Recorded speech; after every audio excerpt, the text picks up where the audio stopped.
Hey, what's going on, everybody? I just wanted to open up this episode first by saying thank you to everyone who's been along this journey for the past 3 years as we've been doing this podcast, and all the guests who've participated and shared their time and their journeys with all the listeners.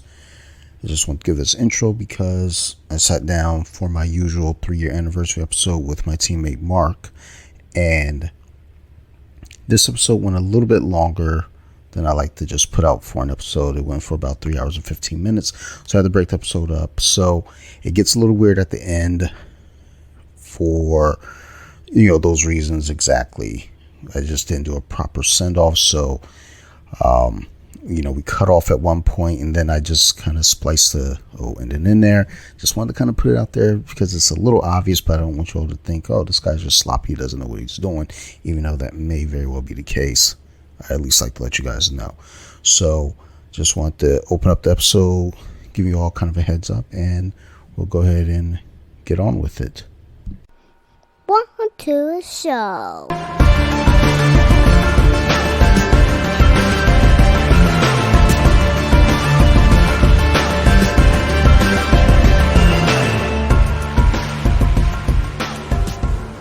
What's up, everybody? Welcome back to another episode and a anniversary episode of Off the Mats podcast.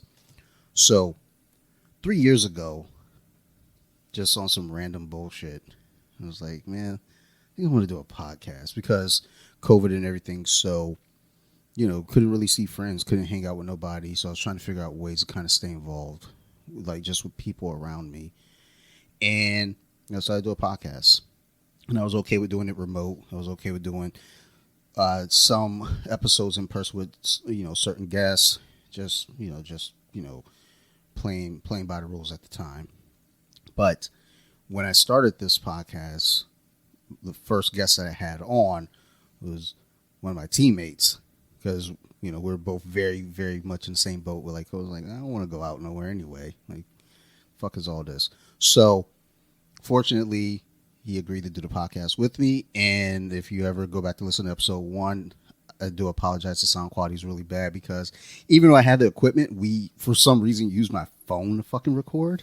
And it didn't sound like we could barely hear you. I thought the mic was on the one side. So as you're talking, it's not picking up. So whatever. This episode, welcome back for the anniversary episode, as he does this every anniversary with me. Coach Mark, what's up, man? How you feeling? This is the first time I ever done this in the morning. Oh, really? Yeah. Huh. Every time. It's been night. Every time we've done it, it's been at night, and we've been drinking. True. Well, I am drinking. It's 11 o'clock. I mean, I think I might join you. You going hardcore? I just got the wine. I'm just gonna put in my coffee just a little. This dude just reached over for the fucking Crown Apple. Was like, I'll join you. Like, fuck. But yeah, that's weird. Like, to even think is like, I guess this is the first time we've recorded. Yeah. During the day at least. Just even thinking about anytime that we recorded anything, or it's like each time I feel like the quality has gotten a little better. That's what I'm saying, dude. Like, the whole setup is entirely different. So starting from day one, you're right. It was on a phone. Yeah. Your laptop. And the fucked up thing is I had microphones. The microphones weren't like this, though. Yeah. I don't know what mic I had. This arm was there, but it was a different mic that was just stupid. Yeah. And then the other microphone that came with the mixer was I don't know, man. But I was just I feel like it was working, but I was like, let's just use the phone just to test it out. And I was like, oh, this is going to be episode 1. Fuck it. Let's go. And I think the next year I had a different setup, but I didn't connect the mics properly. And then here we are. Well, no, this will be our 4th time doing that, because you did the first one, the first year anniversary, the original episode. The 2nd year anniversary. This is the 3rd year episode. It's weird how birthdays work. It's it's my 3rd birthday. Yeah, but I mean, you've been here for 4 years. So I don't know. Maybe I'm reading that wrong. fucking know. It's, who needs thinking? Fuck that. So, what's been up with you, man? How you been? Crown apple and coffee are not the mix. I could have told you that, dude. I mean, I'm playing catch up. I got some other shit in the fridge that's actually good. Probably not with coffee. For sure not with coffee. I'm not a morning person. Nor am I. But I love morning practice, actually. I think morning practice it's a good way to, like, get your energy going. Mm-hmm. And I'm all about it. I could just never do it. That's the one thing that's difficult being a master's, right? Like, with being an adult competitor, you could just come in the morning, train all morning, get a whole bunch of rest, and then train at night. Masters, you gotta work. You gotta work. It's tough. Was it yesterday? Was the first time I trained a morning class. Yeah. Since April. How does your body feel? Oddly enough, physically I felt fine. Yeah. But I was tired. So because I trained twice that day. Yeah. And I was tired. My mind was just like, now's a good time for a nap. And I'm sitting there with the iPad trying to read a comic book and shit, and Sophie's like jumping on the couch, and I was just like, hey, I'm gonna go ahead and like just curl up and take a nap. Yeah. And I didn't, but I definitely wanted to.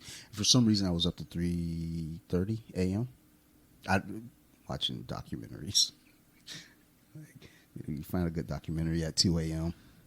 It's on. I was fucking watch this George Michael documentary one week. Watched a Kevin Smith documentary last night. Documentaries, they get me, dude. You know, a documentary, it's kind of dark, but I'm wishing it'll come out soon. It's the submarine one. I'm not gonna lie, dude. I thought about that shit the other day. I was like, because I was on Tubi TV. Yeah. And they have Titanic 2. There's this It's a low budget bullshit movie. I don't even know what it's about. I never watched it, but I saw Titanic 2, and my first thought was, yo, they are fast. They're quick to make a move. Oh no, this is another movie. I thought they were talking about that sub. Never mind. But technology moves fast, dude. Like when COVID hit, there was a horror movie called Host. Yeah, I saw that. And like we went into lockdown in like March or April or some shit. Yeah, and that movie was out like 3 weeks later. An easy movie to make, but still. So I wouldn't be shocked we get a movie or documentary on that sub. The one thing that got me when COVID first started was, I think I sent you this. It was literally a novel about falling in love with COVID, and COVID manifested itself into a man. And I was like, wait, really? And it was literally for all the erotica like novel readers and everything. The erotic fiction or the erotic literature is it's crazy. Yeah, like there's some creative things that be going on where I'm like, how? No, I be thinking of some wild shit. I'm in a basement full of action figures, so I clearly have a wild imagination. But those erotic writers, I'm like, some of them are like crazy. I remember one of the things I read was like, as he stuck me, he infected me with his pathogens, and I was like, oh my god! I had to throw my iPad away due to this shit. I was like, who took this seriously? I think that's the thing, though. People like talk vividly to me, like make it matter, and it's like, I mean, yeah, just pull down your pants. I mean, maybe I'm not Mr. Romantic. I don't know. That's why I'm not an erotic writer. So just like, this shit would be 3 pages long. Just a straight porn scene. Yeah, like but erotic literature isn't primarily for dudes. Porn is for dudes. Dudes are just like, just turn that shit on. Like, yeah, there's like a lot of women who they want to read into the 50 Shades of Black. That shit. It's like, if that dude was poor, that's a whole different book. If he lived in a studio apartment, that book is an assault charge. But he's got money, so it's like, oh, he's hot. mean, look, I ain't gonna lie. If a grandma came up to me and was like, "So you want that PlayStation 6, right?" It ain't even out yet. They even make one. I will make it for you. Like, yeah, just come into the basement. There's one down here, and next thing you know, I'm in a book. Oh well, fuck it. But, nah, during COVID, there was a lot of just quick, goofy things that were just happening, almost to the point where I think it kind of triggered people's creativity, I guess, for lack of a better term. It was like, yeah, because people had extra time just to sit around and like motherfuckers didn't have to go to work, and they were just like, all right, well, fuck it, what can I do? Yeah, Like, literally. Yeah. Like, I'm gonna make an Etsy store and sell, whatever they could. And for some people, this guy, I was essential. No, I wasn't. But I'm glad I was still able to earn. Yeah. So that's a positive. That's the important thing. Like my wife, she like her job, she couldn't go back for a while, Yeah. and she's the breadwinner. Like she makes bank. Me, look, man, my money pays for Netflix, Disney Plus, the occasional action figure, and Hulu and ESPN. I don't contribute anything other than my kid has a dad in the house.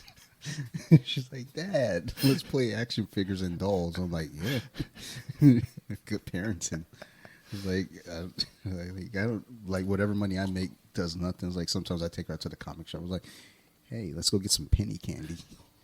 Like, oh shit, penny candy's like $1.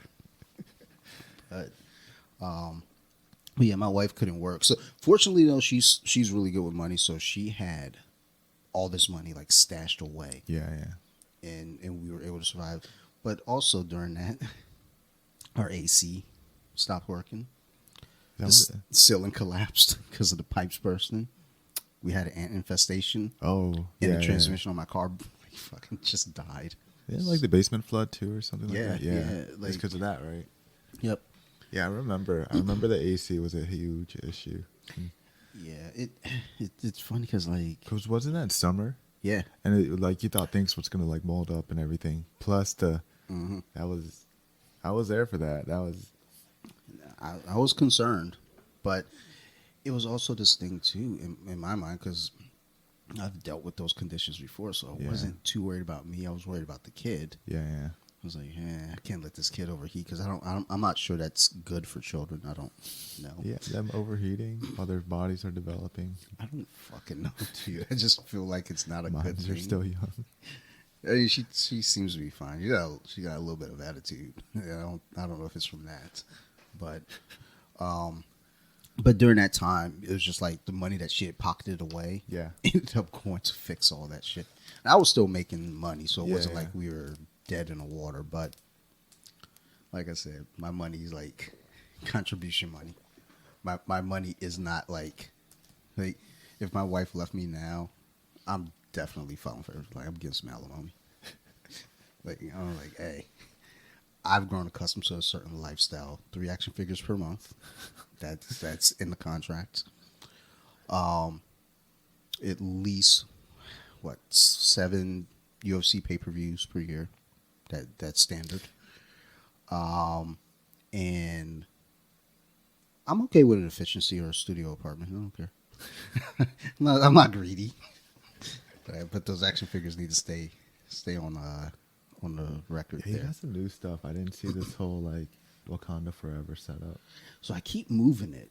It was inside the cabinets over there, and then it was on the shelves over there. And I was like, I like it here though.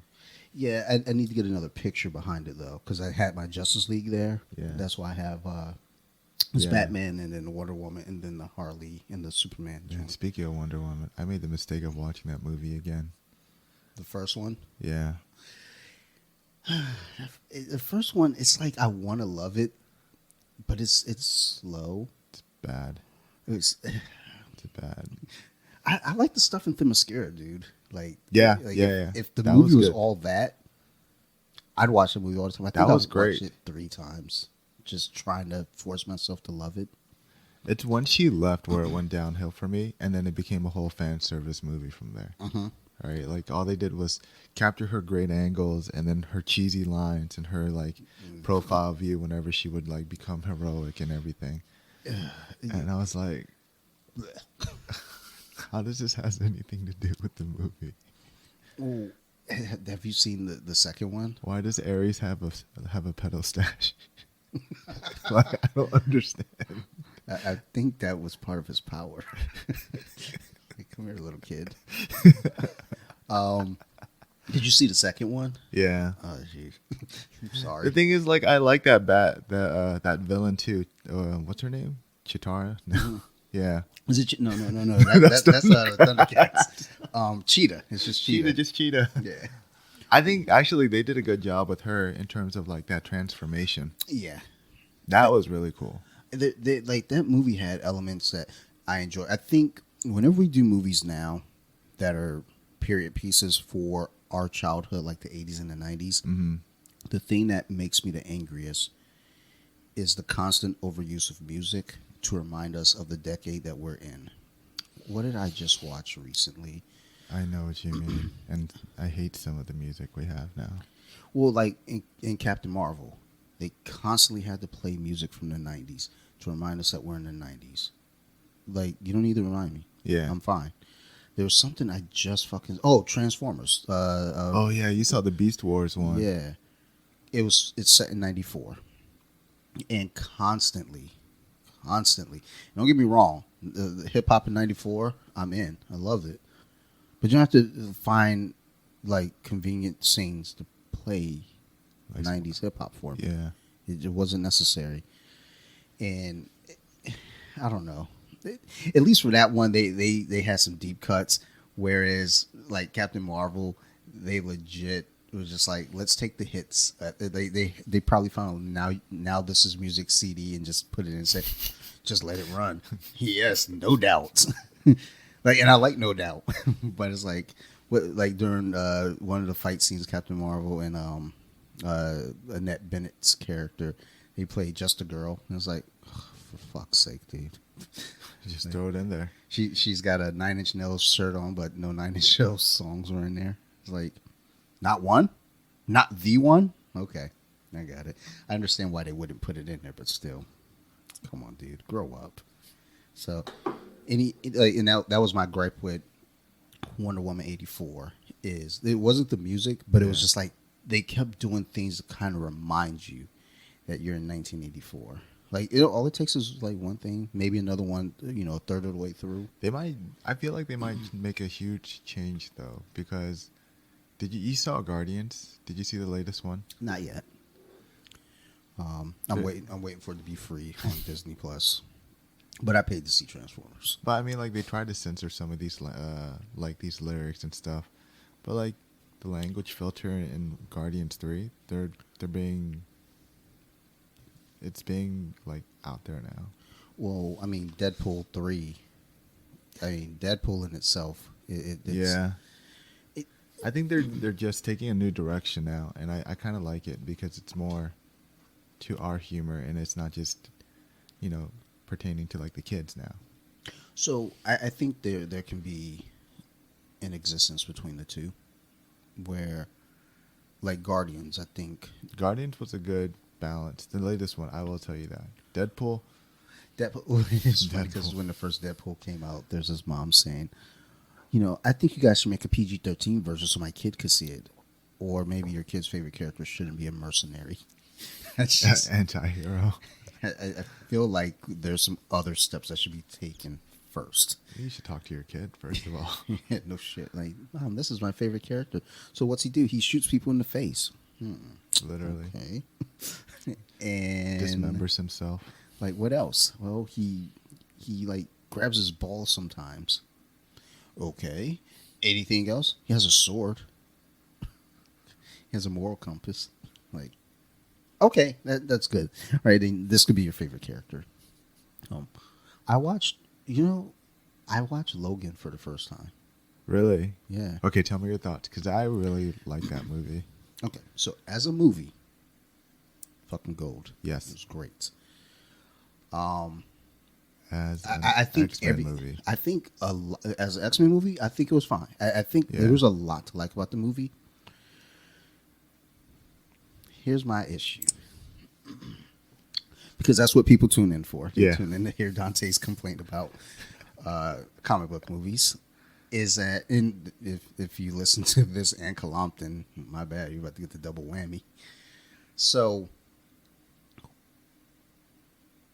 there are people that we know that we used to train with who like characters like Deadpool, Punisher, Venom, Wolverine because they're not afraid to kill and they like to use bad words. So watching Logan, don't get me wrong, I love the cuss too. Fucking love cussing.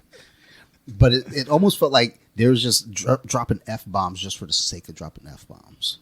There's like a lot of points where it's like, not necessary. Like, and I think in the movie itself is not my issue. It's the fans that are the issue. The pseudo fans. Yeah. I just said pseudo, and I don't even know what the fuck that means. So it's more like a personal trigger because you know what they're thinking. Oh yeah. Because like, given the amount of cussing there was, their situation was kind of dire. So it was a way to express like, man, we could literally get dissected and fucked up like any second now. And like when you really think about it, like, man, there are so many scenes in that movie where like I teared up a lot.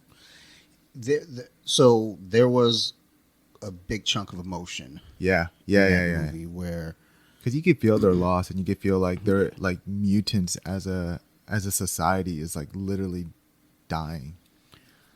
You have that, and then also just kind of as you're watching this film, at the time it was thought to be the last time you're seeing Professor X or Wolverine on film, and we've been on this journey now for fucking 17 years. I literally thought it was like the end of both of them. Yeah. Because like, but then I kind of expected like a reset also. That's the, like, I was like, it doesn't matter what comic company it is, there's always going to be a reset. Of course. So. Well, I mean, it's the moneymaker. I mean, it will, and also for certain studios such as Fox, Yeah. you have to make a film. Fantastic Four, as an example, they would have to make a film every 7 years, at least, to keep the rights to the Fantastic Four. Let's just do it. So that's why we got I'm just so tired of it. That's why we got the one with Michael B. Jordan as Human Torch and Kate Mara as his sister. And I like both of them, honestly. So do I. Like not his brother and sister. Kate Mara was great in like House of Cards, and Michael B. Jordan is just a great actor. Yeah, I mean, I'm gonna be honest. I did not hate the movie. If it were called anything but Fantastic Four, you could have called this fucking thing Space Commanders, and I would have like, it was solid. I'd watch it again. They called it Fantastic Four, and now I'm looking for a Fantastic Four. That's the thing film. with some of these movies now, like some of these Marvel movies, or like any like. It kind of pulls me away from the essence of like it being actually based off a comic book, right? Like Logan, I forgot Logan was actually Logan. Like when I was watching it, I literally forgot it was about Wolverine and Professor X. Yeah. They felt like two different characters because of the drama and like, oh, I still got this coffee and Crown Mix. Let me see if I can get Sarah to bring down the mug or something. Yeah, Logan did have kind of that sense of like it was a movie. It wasn't. Yeah, that's the comic book thing. movie. Yeah, and it was like, that's the thing. It wasn't comical at all. Like people were just like in intense situations like the entire time, which I'm all about. I think, as I again would hear people who, and again, I don't want to be that guy. That I'm going to, because who's going to check me? Fuck y'all. Like, but it's like when you're a fan of something and you know the stuff to it, and then you get the guys who would thumb their nose at that shit before, Yeah. and now all of a sudden they're fans. And it's like, bitch, the fuck. So, when you get guys like, that's the Wolverine I know, the Wolverine that says fuck. It's like, tell me a comic where he says fuck. I mean, I'm sure they've written it in later years, but It's like the perception in your head you want to believe that helps you relate to that character, which makes you think that you're more like them. And that's what I see. Like a lot of people think like, oh, this character did this, so that makes me more like them. And we're pretty much the same person. And it's like, come on, how old are you to believe that? It's like, so I used to think that when I was 11, How 12. old? Yeah, again, how old are you now? You know, because I remember being in Boy Scouts. I was the Wolverine of the Boy Scouts. Yeah. And I remember our Scoutmaster's son, he was one of our patrol leaders. You know, I think we're the same age. He might have been a year older. Yeah. He was Cyclops.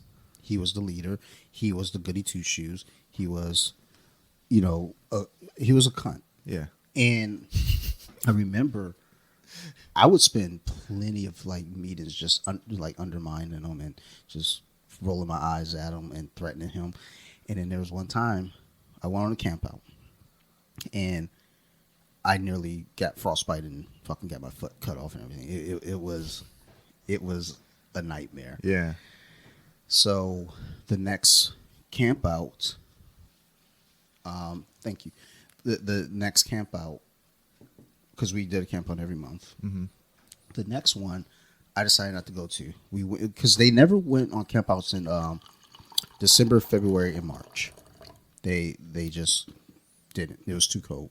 Yeah. But this year they decided we're gonna do it. I suffered the consequences. So the next month I says, I don't think I want to go. It had nothing to do with it, you know, the frostbite. I just didn't want to go. Pretty sure there was something going on that weekend. I don't know. Something that You just didn't feel like it was a priority. Yeah, fuck them. So we come back the next Tuesday because our meetings were Tuesday nights. Mm-hmm. And I'm sitting there, you know, we do our little, you know, I can't remember all the stuff, like a scout is loyal, trustworthy, you know, all these things to open up the class. Like Boy Scouts was really culty. It probably still is. But I think it's just called Scouts now because I think girls can join, which is wild. Like, or if they start selling cookies, I'm down. But otherwise, I'm just going to go to the Girl Scouts to get the cookies. Dude. Yeah. Boy Scouts be selling that bitch ass popcorn. Nobody want that fucking popcorn. Like, I bought a canister of the popcorn just to be nice and threw the shit away. So like, I may as well just give the dude the $25. But you know, I'm sitting there, like kind of halfway through, and Jonathan, he comes over to me and goes, "Why didn't you go to the last camp out? Or why didn't you go? Yeah, this weekend." And you know, I didn't want to. He like pushed my head and called me a wimp. Before he could get his hand back, I was on his ass. I was like, okay, it's going down. His dad takes me over into one of the other rooms, was like basically threatening me. And I was a stupid kid. Like I should have been killed. I should have been killed plenty of times. For all the shit I would say to adults, I should have got my ass whipped. And I remember he had said to me, basically, don't put your hands on my kid again, or I'll put my hands on you. And I said, I don't care. I'll put my hands back on you, too. And it was like kind of calling his bluff. I didn't think of it at that point like that. I was thinking like, no, I'm going to fight this dude. That dude would have fucking murdered me. He would have fucking stuffed me into a fucking canister and sent me back to Detroit. And I was just like, I guess I learned. But nah, like his son, I would fucking wear him out any chance I got. And then this other kid, Pat Marini, yeah, I said it out loud, the full name, son. Yo, that kid, his dad was a scoutmaster too. Put paws on that kid too, because he fucking talked shit. He was like, oh, I take karate. I was like, oh, word. I can't wait to beat you up. I remember smacking him when we were out on the camp out once. And he tried to go get a stick. I turned around, like I heard him behind me, and I turned, I was like, what the fuck you gonna do with that besides get your ass whipped again? And he dropped the stick and ran. I was like... But see, that's the thing. Like, it's you're getting physically assaulted, so it will, like that dad could be mad at you for all he cares, but like his son was about to like touch you. He was gonna try. So, but and his dad approached me as well with the same thing. Don't put your hands on my kid. And I was like, okay. And I'm not thinking about it at that time like that. I didn't think, well, your son did this to me. I was thinking like, no, I'm gonna fuck your kid up if he comes at me again. Like, it's that simple. And eventually, I mean, obviously I grew out of that. I don't think Wolverine ever grew out of his ass beatings. Yeah, I think he was just like, I'm just going to fuck people up. No, that's my personality. I think it's just, I mean, it's just a matter of modern society self-defense, right? Like, the way I see it, it's like, I don't want to be touched or assaulted by other people I don't know. or like even if people I do know, I don't want to be negatively assaulted like that. So obviously, if you touch me in any kind of harmful way that's outside of the gym, then yeah, I'm gonna mess your shit up. I mean, and I think at that time though, I was just an angry kid, so I was looking for fights. Yeah, that's different. I was looking for it. It's funny because I was the same way too, especially around like, I think from when I was 9 to 16. Yeah. Like that's a huge margin of like, that's 7 years of me just constantly looking for fights. And I did got into a lot of fights. I didn't care who it was. And it's funny because people can look at me and they're like, you were really violent. I was like, yeah, but now my violence is now kind of like centered around it being jiu-jitsu or like kickboxing, and Yeah. It's controlled. it's controlled, right? And it's a way for me to actually burn my negative energy, especially when I'm feeling upset, right? And one thing I like is that like we're asked to spar, especially if you compete a lot, but you don't have to, because like given my mind to like, if I'm feeling like really shitty that day and I'm sparring and getting my ass whooped, then it's all like, you know. But sometimes if I need a break, then I could just take a break. I have that leeway. I just want to drill and be around like my community. Yeah, So I think the community. having a community where you could just be around some like people you enjoy being around just helps so much with your mental health. And I think that's such a great thing. I always try to explain this to friends who don't train, how helpful it is to.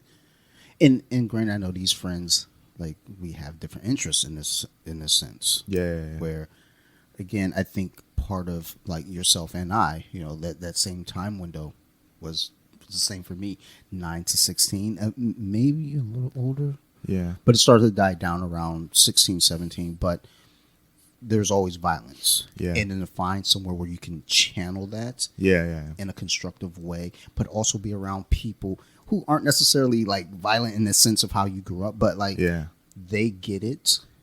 And you're all kind of, the way I look at it always is like on the mats, we all have the same goal. Yeah. We're trying to better ourselves at the craft that we've chosen to partake in. Yeah. So it like trying to explain that to friends who don't train, because I want them to train. I'm like, and then I show up with like, fucking fingers that are swollen as shit. It's like, I can't turn my neck to the right. And it's like, dude, it was so much fun. They're like, that doesn't sound fun. It's like, dude, it was though. I was like, that sounds like a nightmare.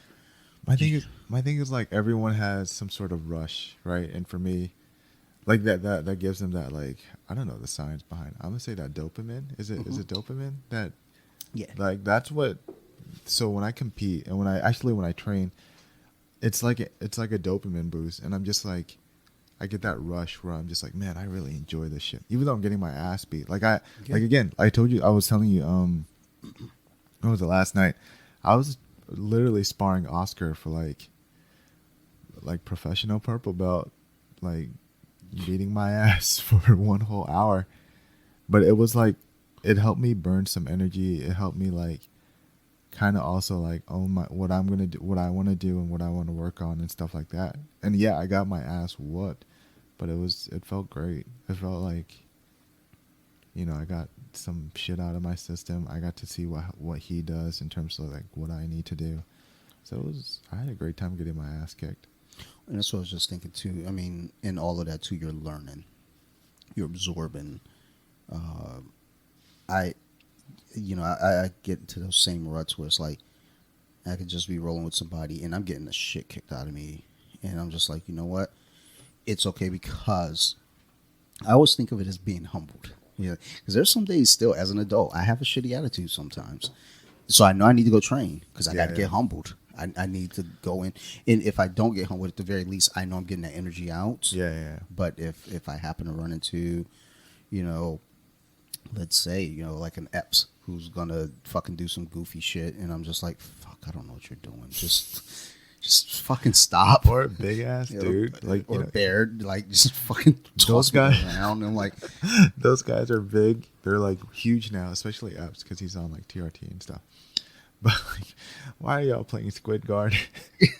Why are you doing Worm Guard? Yeah, it's like, dude, you too big to be doing this shit. Just Like, that's what kind of scares me though, is when like someone big does some shit like that, because it's like, grabs my lapel and tries to twist it around me. I'm like, why?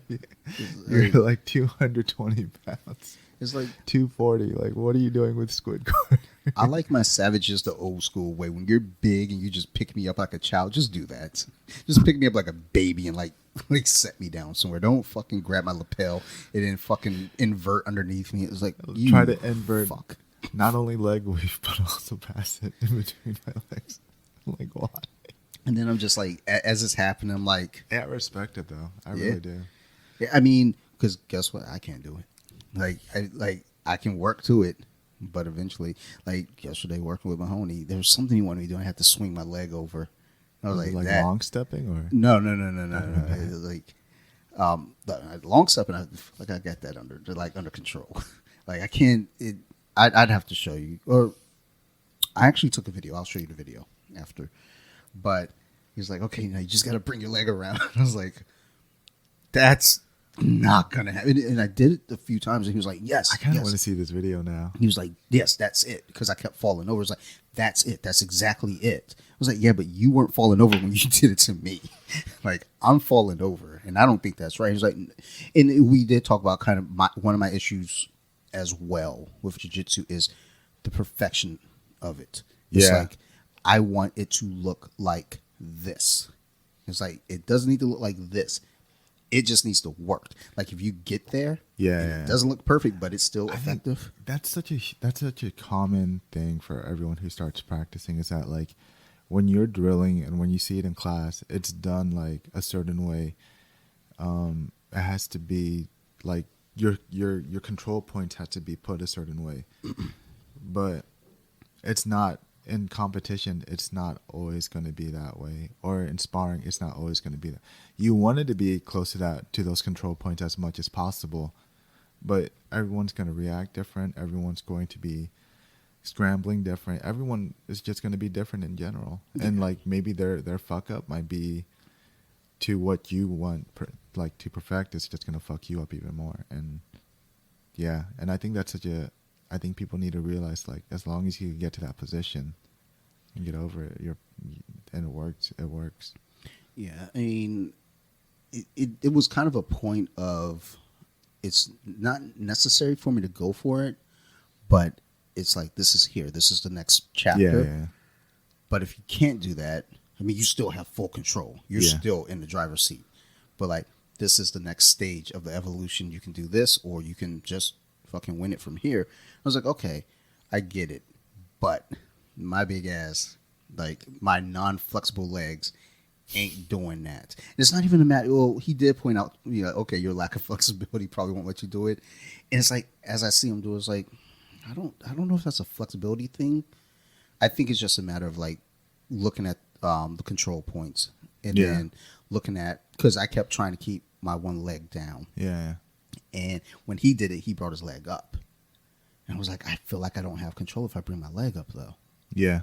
He was like, no, you'll be fine. I was like, are you sure? Like, you'll be fine. So I went and did it, and I fell over. I was like, yes, but you still have me. I'm not going anywhere. Yeah. I was like, all right. I mean, I guess. But let me tell you, it don't look good. I was like, it doesn't matter. So I think that's an important thing for white belts and blue belts, as I am, to understand. It's like, it does not have to look perfect. Yeah. Like you said, in competition, in sparring, everyone's different. So you might end up in a position where you're going with somebody that's barrel chest, and certain things just ain't going to work a certain way, like to the perfection, which, bears the question, should you be going for it on that person? Maybe not. But if you're there, you can make it work. I think that's the good thing about having different sparring partners. Because for me, I've been working on several things. Some involve like rolling backwards, inverting, and stuff like that. One sparring partner, it was a Christian. I was able to invert and like do a hammer sweep on him, right? But then again, going back to Brandon Epps, it's hard for me to hammer sweep him because he's big now. Yeah. He's like massive. So I just ended up doing a backwards roll into like a knee bar. So like stuff like that. And it's just, and there are situations where I'm probably going to have someone in competition who's probably on gear or something. And I can't do it on this. So I gotta figure out my options. I think that, that's one of the fun things about jiu-jitsu is being able to see, hey, this isn't going to work here, but you have another avenue. Yeah, I have my other options. Like, versus, I mean, again, you get to those points where people are just like headstrong. I have to get this, and I have no other choice but to get this. And it's like, yeah, but you're trying to armbar a guy whose arm is as big as a fucking redwood tree. You're not going to get that. As a matter of fact, I'm surprised he hasn't picked you up yet and thrown you and just said stop. They're probably just fucking with you at this point. Like, the other day, I can't, who did I start with? Kyle and Rodney are both going for arm bars on me. Yeah. It's like, you're not getting this. Like, you're not going to get this arm bar on me. Like, Kyle, now, to Kyle's credit, he transitioned to a triangle. Yeah. But you ain't got no neck, so it's kind of like... he actually called me out on that. Because we were talking about, like, as we started, he said something about his neck. Oh, because the last week Road was cranking his neck. And I was like, yeah, he's been having neck issues. I told him, I was like, you ain't got to worry about that with me. And he goes, you're just jealous that I have a neck. And I was like, man, fuck you. I was like, you ain't got to go there. But it's like, nah. And I was like, nah, I like my disability. Like, you motherfuckers can't choke me. But I like that he transitioned to that triangle like smoothly too. Yeah. It's like, but I knew it was coming, so I blocked it. But the fact that he was like, look, I'm not going to get this arm bar. So you went for a different attack. Yeah. And that's what you're supposed to do. I mean, and I think that's just the thing. It's like sometimes, again, people just get in this mode where they're like, I want this. I'm taking this. Yeah. And for me, that's fine because I'm stubborn. And like I was saying before we started recording, I'm very comfortable defending. So you can go for this, you can go for that. I mean, I'm trying to think. Ronnie did get a choke on me. He did, like he was choking me and he left a little space. But he was choking, he let up for a second. So I put my hand there to kind of try to fight it off. Yeah. And he went back to the choke and I ended up just choking myself. And it was like, fuck. Like, I should have just let him fucking keep working. Because, like, I mean, his choke, though, was there. It was dangerously close. That's why I put my hand. I was like, fuck this. You just gave him, like... Yeah. Just gave him the little bit of room that he needed. Or the extra, space that was missing. Yeah. I filled the space for him. It's like, fuck. Why am I so dumb? It's like... and then there was one thing though when we were rolling, and I think this is a thing, a mental thing for me too, is, Mahoney, he calls out 30 seconds, and I can't remember what position Rodney, I don't think it was side control. He might have had my back. I don't know. I think he had my back. Yeah. And time's counting down, and Mahoney goes, "Come on, Dante, you got 12 seconds. Get on top." Oh, okay. And boom. Like, and then I thought I was like, I think I just need that reminder. I just need to be told, like, hey, go. Because, like, again, I get comfortable. I'm just like, yeah, I ain't got to worry about y'all. You ain't submitted me today. They were like, I mean, if you get a hold of my fingers, maybe. But, like, you submitted me.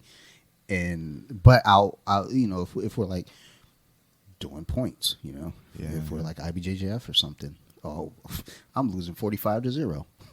Just because I'm like, I'm comfortable. You ain't going to choke me. Like, yeah, dude, that'd be wild. That'd be a wild record. The record, I think, there's a Guinness World Record for most points in a match. It was an adults match. Disrespectful. It's like 120 something. Why? It's a Guinness World Record for the most points. At that point, I'm mad. It's like, bitch, you only needed 14. And you went and scored like it's 100 extra. It's like 100 something. Well, I might just do no game, just go for the record of like most points scored on without scoring a point back. It's like, oh, this dude had 235 points scored. He ain't scored a single point.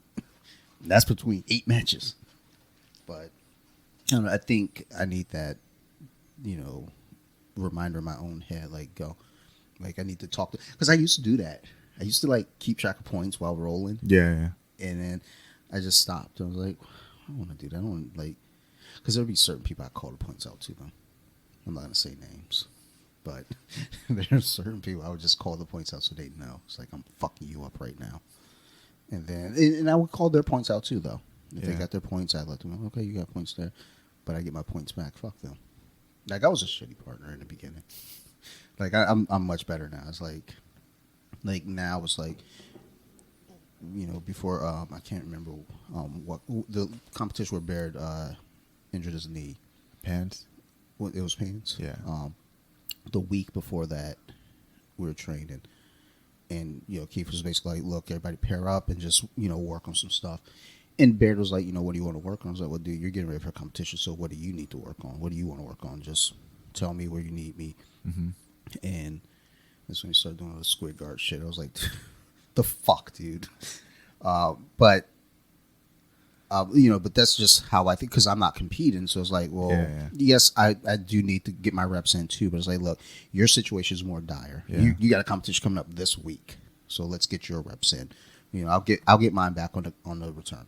So, but I always want to make sure, you know, at the very least, if I'm not going to compete, I want to help anyone that is competing with whatever you need. Yeah, so of course. You're like, hey man, I need to work on knee on belly. It's like, ugh, it's kind of a tough one for me, but just, you know, go on this side. Yeah. All right. And hey, I had Taco Bell earlier, so, you know, just letting you know, it could get gnarly. Like, ugh, who eats Taco Bell before training? I used to do that. Yeah, I looked directly at you. I was like, I feel like you're that guy. Everyone used to make fun of me before for eating like Chipotle before practice or Taco Bell. I feel like Chipotle's a lot heavier going in. It's a lot heavier. It did not do well. Like Taco Bell, I think you can kind of get away with it, Mm-hmm. but Chipotle is like, god damn, dude. What you're saying if you come in after you eat some Chipotle, what you're saying is, I'm ready for a nap. Yeah. Somebody choke me out now. That's what I hear. Man, speaking of getting choked out, every time I've been choked out, it was during a demo. I've never been choked out before unless demonstrations. Most chokeouts that I've seen in the training room has been during a demo. I don't remember what class. It was fairly recent though. And Epps was I think it was Keith, and he was showing something. Oh yeah, it was Epps. Epps went out. He told me about that. He went out. And it was like, and the thing is, like, none of us noticed it. No one noticed it. And then he just slumped over. It was like, oh. I was so uncomfortable. Like, I just look away. I'm like, oh my God. You want to know the irony of this? That same day, I think like no. It was that same week. The following day, Epps was demonstrating a move because Keith had to go to, I think, Brasileiro. Brasileiro, and Epps was showing the move they were working on. Oh no, he was showing a Bravo series, and he worked on a choke, and I was the uke for that. As he was doing it, like I didn't feel it at all, and he said, "Did it get tight?" I was like, "Yeah, it's tight, but I'm still good." Before I knew it, I was on my back, and people were holding my legs up. They're like, "Are you okay?" I was like, "Yeah." But what was crazy about going out was I lived a whole lifetime, Dante. I got married. I had kids. I worked as an engineer. God damn. I need to start getting choked out. I literally lived a whole life, and I felt like my knowledge increased. Like, I'm about to go on that David Carradine diet. Get the belt, hang out in the closet. Ooh, hang out. Like, the closest I've ever come to going out was back at the old Ivy League. I fancy myself good at defending bow and arrows. Yeah. And he got the bow and arrow, and I think he realized, oh, you're good at defending this. Well, I got a trick for you. And like I had my hand in there, but he readjusted, and then like everything just started going like closing in, and my left hand got numb because I was defending with my right hand. Yeah. My left hand started to tingle, and I'm thinking, I was like, "Is this it?" Like, you know, but I still felt like, Yeah. I think I'm okay. I think I'm fine. I was like, just fucking tap. You just tap. And then after you let go, like it was like everything brightened back up. I was like, oh my God. Like, what the fuck was that? I sat out the next row. I was like, I'm just gonna chill for a minute. It was when we were training downstairs. It was Yeah. I want to say it wasn't summer because we were in the gi. And I know in the summer we would do like no gi just because of the heat. But we were downstairs for some reason, and I was like, nah. It might have been a Friday class. Mm-hmm. I was like, I'm just gonna sit in this corner. Like, fuck this. But What was I gonna say? There was it's funny watching these like going to tournaments and everything, especially on the IBJJF run, because there you would see some crazy things. Like one of the things I saw was like a kid went out. It was an adults match, and this kid just went out, and his coach was saying he's out. But when he said it, his competitor woke back up and was like, I'm moving. But then he went out again. He went out like twice. And the ref finally saw it. It's just like, all right, you're done. You basically lost twice in one match. that happened in the early UFC fight. Like, I can't remember. I think it was a heavyweight fight, and dude tapped out. And went out. And then the ref, they were like, no, I didn't tap. So the ref let it happen again, and then he got caught again minutes later. And the same thing, he didn't go out, but it was like, damn, like you got tapped twice. That's the thing, like in the same fight. You remember that Robbie Lawler fight? Which one? When the one where Herb Dean like intervened, and there's this huge debate whether he went out or not. Oh yeah. With Ben Askren. Yeah. And people were just wondering, like, did he go out? Was it Ben Askren? No, he mopped Ben Askren. No, it was Askren. Because Askren had like a weird choke on him, and oh yeah, and he won. It was was it a bulldog choke? I think it was a bulldog choke. Yeah, and like it was weird because it looked like Robbie was out. His arm slumped down, and then when Herb Dean spoke to him, he popped back up like everything was fine. Because there was like kind of the argument of with his arm kind of slumping down like that, was he out? And people are like, well, no, sometimes, people do that, kind of to fake it to get people to loosen up. Yeah. And it's like, you can't do that. That's kind of risky. That's the thing. Like, people don't know. Like, and when you're getting put out, you don't even know you're getting put out. And when you wake up again, you're like, oh, I'm back up. Well, Michael Chiesa and what's his name from Detroit? I can't remember his name now. Kevin Lee.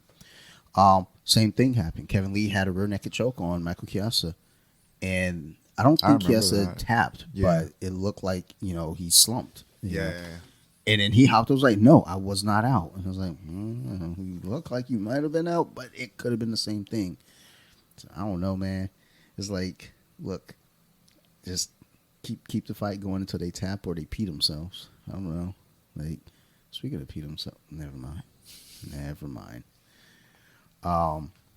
But it's the whole ideal of like going out gets kind of, because again, I haven't gone out, so it's like it's not a scary thing to me, but it is one of those things where it's like I just feel like it's taking up time in my day. Like it's like I don't want to go out because I got shit to do. Like, and I don't know how long I'm out. Like you said, you lived a whole nother life. Like at that point you wake up and it's like, how long was I out? I was like, you woke you those seconds. Like, never like hours. Yeah. Like, I'm pretty sure I got to return some library books, and they're probably late now. Yeah. I think I do have to return a Harry Potter book. Like, I think Sarah has all the books, but the guy that I work with, like, he likes Harry Potter, and I'm not going to let him take one of my wife's books out. Yeah. This motherfucker just be throwing books around. Like, I think I'm done. Like, yo, chill, son. So I got to return that Harry Potter book before he gets fucking out of control and do something dumb to it. So I'm not paying for it. But I don't know. I think with these Saturday classes now, I feel good. I think that's a great addition to your routine, honestly. I want to try the Friday class. Those are pretty. I like those too. I just want more sparring, but that's just me. Yeah. Also, that's the thing. I feel like with that Friday class, because the Muay Thai is right after. Yeah. Whereas Saturday, there's nothing, so we can stay and spar. Yeah. I was like, ooh, I like this. Friday, I have no issue with the Friday class. I enjoy it. I love Coach Mike. I just love his teaching style. Like for me, it's usually like the end of the week. Like, okay, what do we have to do as a family? Okay, give me a second. Let me like recollect everything. Because like when you text me, I was like, it had been in my mind all day. It's like, okay, I know I'm going on Saturday. I think I could do Friday because that's kind of where I wanted things to be. It's like Friday, Saturday for sure can be my days, just because Friday Sarah's home, so and the class is earlier anyway, and then Saturday it's the weekend. It's during the day. There should be no real conflicts for me, other than like maybe I'm just being a bitch, but otherwise there should be no conflicts. Yeah. So now I'm like, okay. Then after doing, I think also there is a mental block of like you've been gone for a while, then you come back, and it's like, man, like I told Mahoney, like I feel like a fresh blue belt. Like I feel like I just got my blue belt last week, and I don't know shit.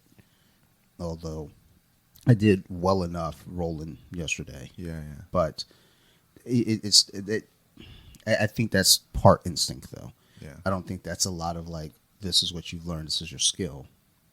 It's just instinct of like, well, I know I don't want you to do this, so I'm going to block this. But I felt good like with that class because it just felt like a lot of people that we trained with before and some new faces. So I was like, okay, I like this. And then afterward, they're like, okay, you can stick around and roll a little more. So I think I rolled two other times after. And I was just like, okay, it's time to go home. Like, I got to be back in this motherfucker in a couple hours. So let me go home, take a shower, change clothes, shit like that. And, play video games with the kid for a minute. So, I don't know. I feel like I'm in like with jiu-jitsu right now. Yeah. I want to get back in love with jiu-jitsu. And I feel like after yesterday, I'm in the right direction.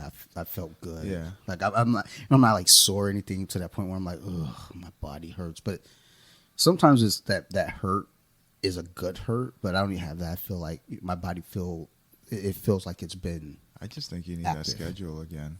Really. Yeah. I think with the schedule though, I think for me, schedule not just of jiu-jitsu, but like also a schedule of like how my outside works too. So let's say again, Friday, I leave work. I know I come home, change clothes, go train. It's pretty basic. Yeah. Saturday morning, wake up, same deal. And there's no rush and there's no pressure. Whereas like when we'll do the Tuesday night and Thursday night class, there's pressure because like I'm leaving work at 6. I'm changing at work. Yeah. It's like I'm rushing. I'm like, okay, shit. Okay, I get there. Class ends at 8. Shit, I got to get out. Sarah's got to go to work. I got to run. There's like this rush, and I hated that feeling. Whereas I would go in on a Wednesday, I felt good. Get to class 11:30. We go into 1. Felt good. Stick around a few minutes afterward. I didn't feel rushed, unless sometimes I might have therapy like every so often. It's like, okay, but I could do that on my phone in the car. So it wasn't like I'm in a hurry to do things. It felt like everything was going at a pace where I was like, okay, it's controlled. I don't feel like I'm forgetting anything. Yeah, now your new Wednesday is basically potentially your Saturday. And it's, I think, at least in the setting you're familiar with, where you enjoyed working at. Yeah. Well, and that was the thing. I really liked training at Elkridge. Yeah. There's a lot of space. Everybody there was really cool. It was just always this feeling of it's still new to me. It's still a different place. This isn't home. And then when I started seeing Severna Park guys come over there, then it became more like, okay, now I'm feeling good. Like Leif would show up, Epps would be there. Like you'd pop in from time to time. I was like, okay, this is family. This is my home now. And then I got acclimated with some of the guys over there too. And I was like, okay, everything feels right. And now the bag is being shaken up again because now it's like, okay, well you can't roll over there anymore unless it's like a random day off. Yeah. So it's like you have to now go to Severna Park. And now in my mind, Severna Park is like, oh, there's new people there.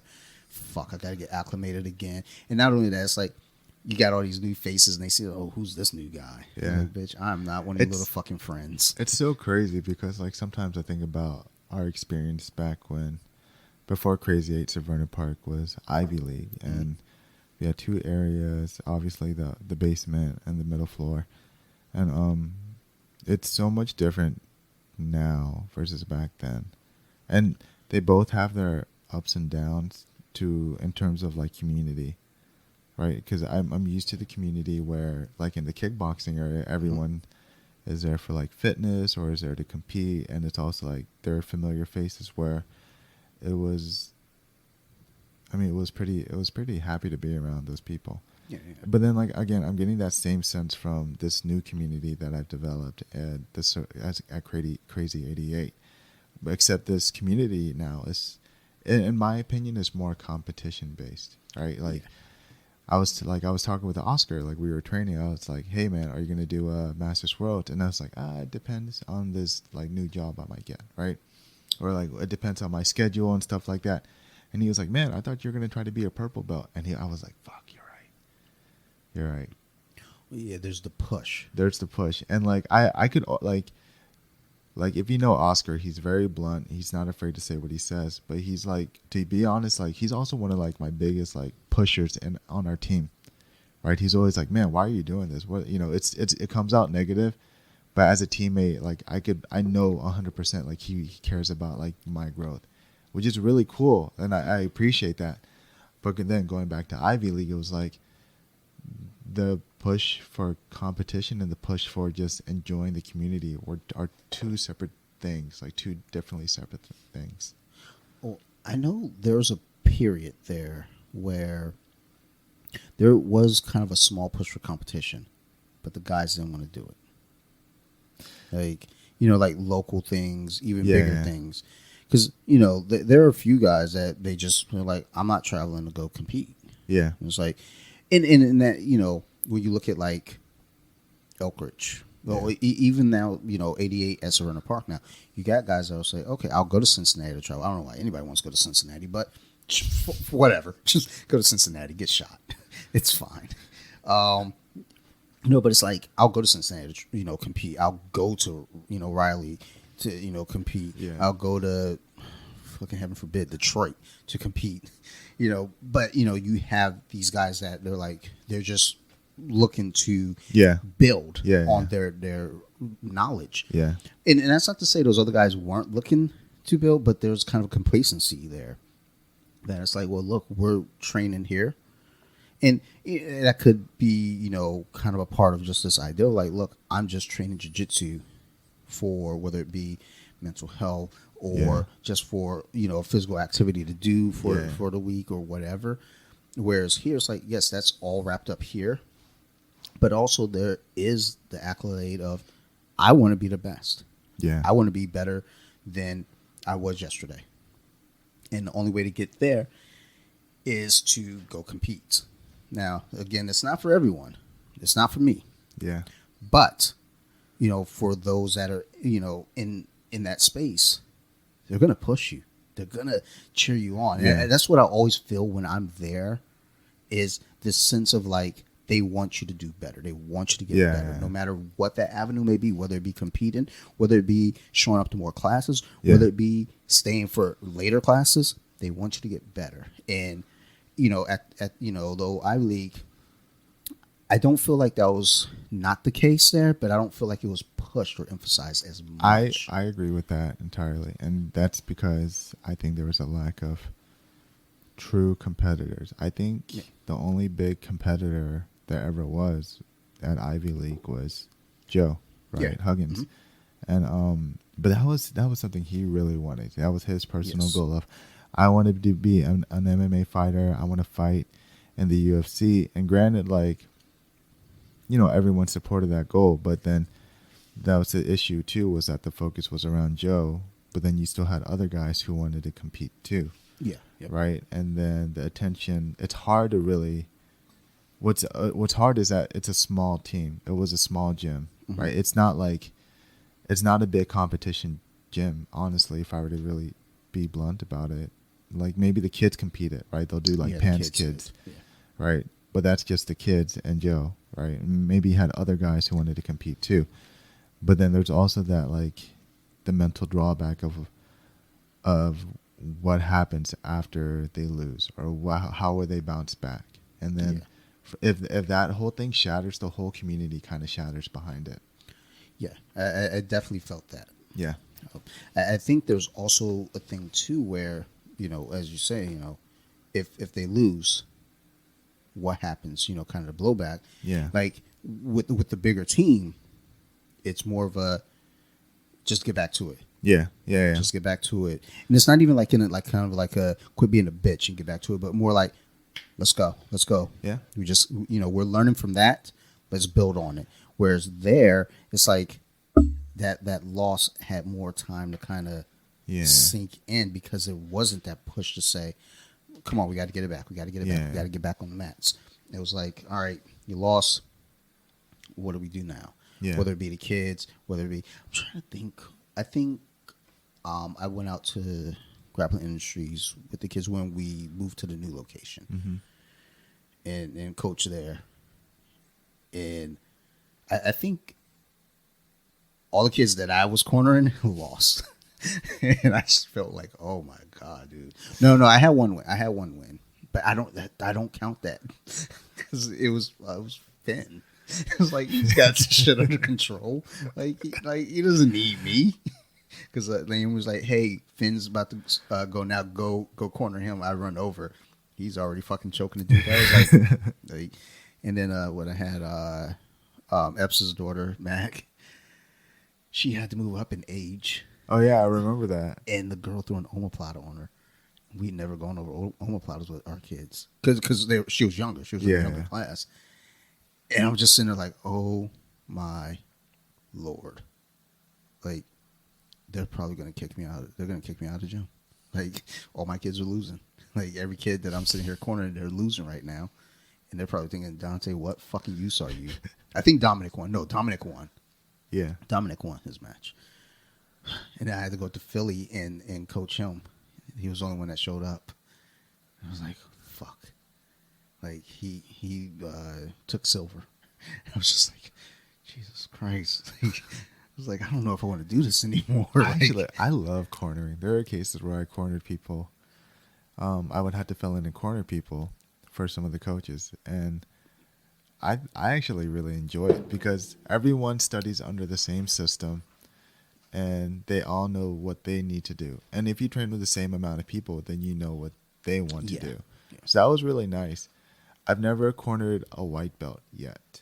That's the thing. Everyone I cornered was a blue belt, and it was actually pretty cool to like be like, oh, I know you want to do this, so why don't we get to that position? So however can we get that position? What is the person trying to throw? And I actually really did enjoy that. But yeah, I've never put in this situation where it was just like, fuck, what do I do? Where do I go? Well, like with the kids, so the only one that I was really in like a deer in headlights was when Mac got put in that omoplata. Yeah, because she went up an age division, right? And in trying to explain to her how to get out, it's like, it's like shit. Like I'm telling her what to do, but it's like it's not registering. Yeah. And Epps was there too. Like Epps was even because I don't think he was coaching yet. And Epps was trying to like explain to him, it's like it's just not registering whether she didn't hear us or not. And then the girl that she was going against, her team's telling her like break her arm, break her shoulder. And later on, the girl comes over. She didn't tap at all. She got out of it. Yeah. Lost on points. She comes over, shake hands, and she says to me, "It's like, hey, my coach just kept telling me like break your shoulder. I didn't want to do that." And I go, "Thank you for being a good person." Like what the fuck, dude? These are kids. Like I'm not even gonna tell like if you're out there, I'm not gonna say Mark break his fucking arm. Like that dude's got a job. If it's for gold, like Mark break his fucking arm. Like, get that gold, son. But it's like I did not enjoy it. I think it's just again being that first time out there, it's like holy shit. Yeah. Like I wasn't prepared because then after that, I started going back and looking at a whole lot of different things. Yeah. Looking at other kids' matches, looking at like knowing the rule set when I got to a place It was just all these different things now to understand. And then it just happened. I think that was a weekend that happened to be off. Yeah. So I was able to make it. And then every other comp, like I had to work. So it was like, well, that's fine. But but then going forward, I was like mentally prepared for it now because it's like, because I do get into those weird things where it's like, you know, if I'm going to be doing something, let me go in and like fucking study this shit like I'm at Harvard. Yeah. Like, oh, they're going to Naga. What are all the rules? Okay, cool. All right. Well, okay, this age. All right, cool. Oh, like, and now I'm like, well, what if my kid has to move up? Well, now I need to know, are all the rules the same across that board as well as this board? You know, there's just that first time it was just like terrifying because like I think, you know, the first kid had Dottie, she got cross choke, like cross collar choke, and I was like, fuck. And I know that hadn't been gone over. I know that for a fact because when it happened, Deer in headlights. I saw it and I was like, shit. Like, I know how to defend that, but trying to explain to her to like to get her arm through, she didn't understand. And it was a quick match. And her mom was really sweet. Like, oh, you know, I think I was there for that. yeah. Because we had some adults compete. Yeah, I think who competed? I know Kyle competed. Yep. I feel like Mahoney competed. No, I don't think he did. He didn't. Kyle was, I think, the only adult I could think of that competed. Oh no! We had a bunch of white belts competing. That's what it was. Because I think Logan competed. I think it was Logan. Like we had white belts competing. Like then where was that?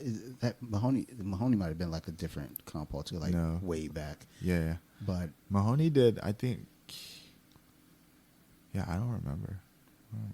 no, like I know he did like old New Breed like years ago. Yeah, Because yeah. I remember That was way, way back. Because his last recent local stuff was Nagas. But they were all in Jersey, though.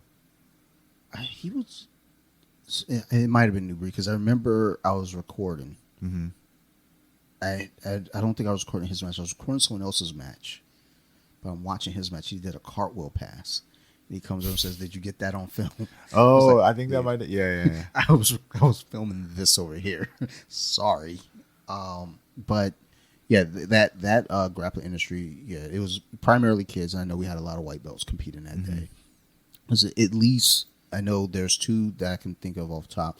I want to say at least 4 white belts competing, and you know it was fine. I mean, I don't think. I think the only goal we got was Finn. Yeah. I think. And then we got some bronzes and silvers. Yeah. But That's the thing about like I'm not ragging on local competitions, but there's been something I've been experiencing this year, and it's because like for me, I do a lot of IBJJF tournaments now, and but occasionally I would do locals and stuff like that too.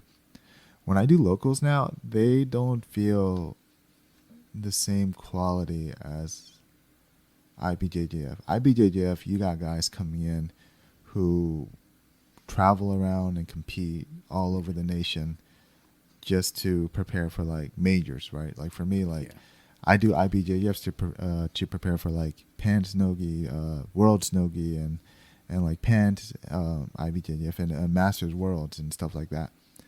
And I'll do like an occasional like local tournament to tune up for those IBJJF tournaments. But lately, when I do the local tournaments, they don't even feel like a good warm-up tournament anymore. Like, and it's so weird to hear that because, like, when I started competing, it was like, oh, I got to win this local. I got to do good at this local. Now it's kind of like, man, I'd rather do, like, a Saturday practice and, like, get some really hard training in with my teammates versus, like, wait how many hours just to have, like, 4 matches and they're just kind of like, maybe like it was good for like the stage fright or maybe being on, but like I've been over that, and like the past couple of locals I've done, actually every local I've done, it was like I think with that, my buddy Steve, who co-hosts Columpton Beer Club with me. If you guys haven't heard that, go check it out. Actually, don't go listen to that podcast. Like, there's our dry erase board there with our topics and shit. Glizzy Gobbler. But like Steve, he's that way with basketball. Like we're playing basketball.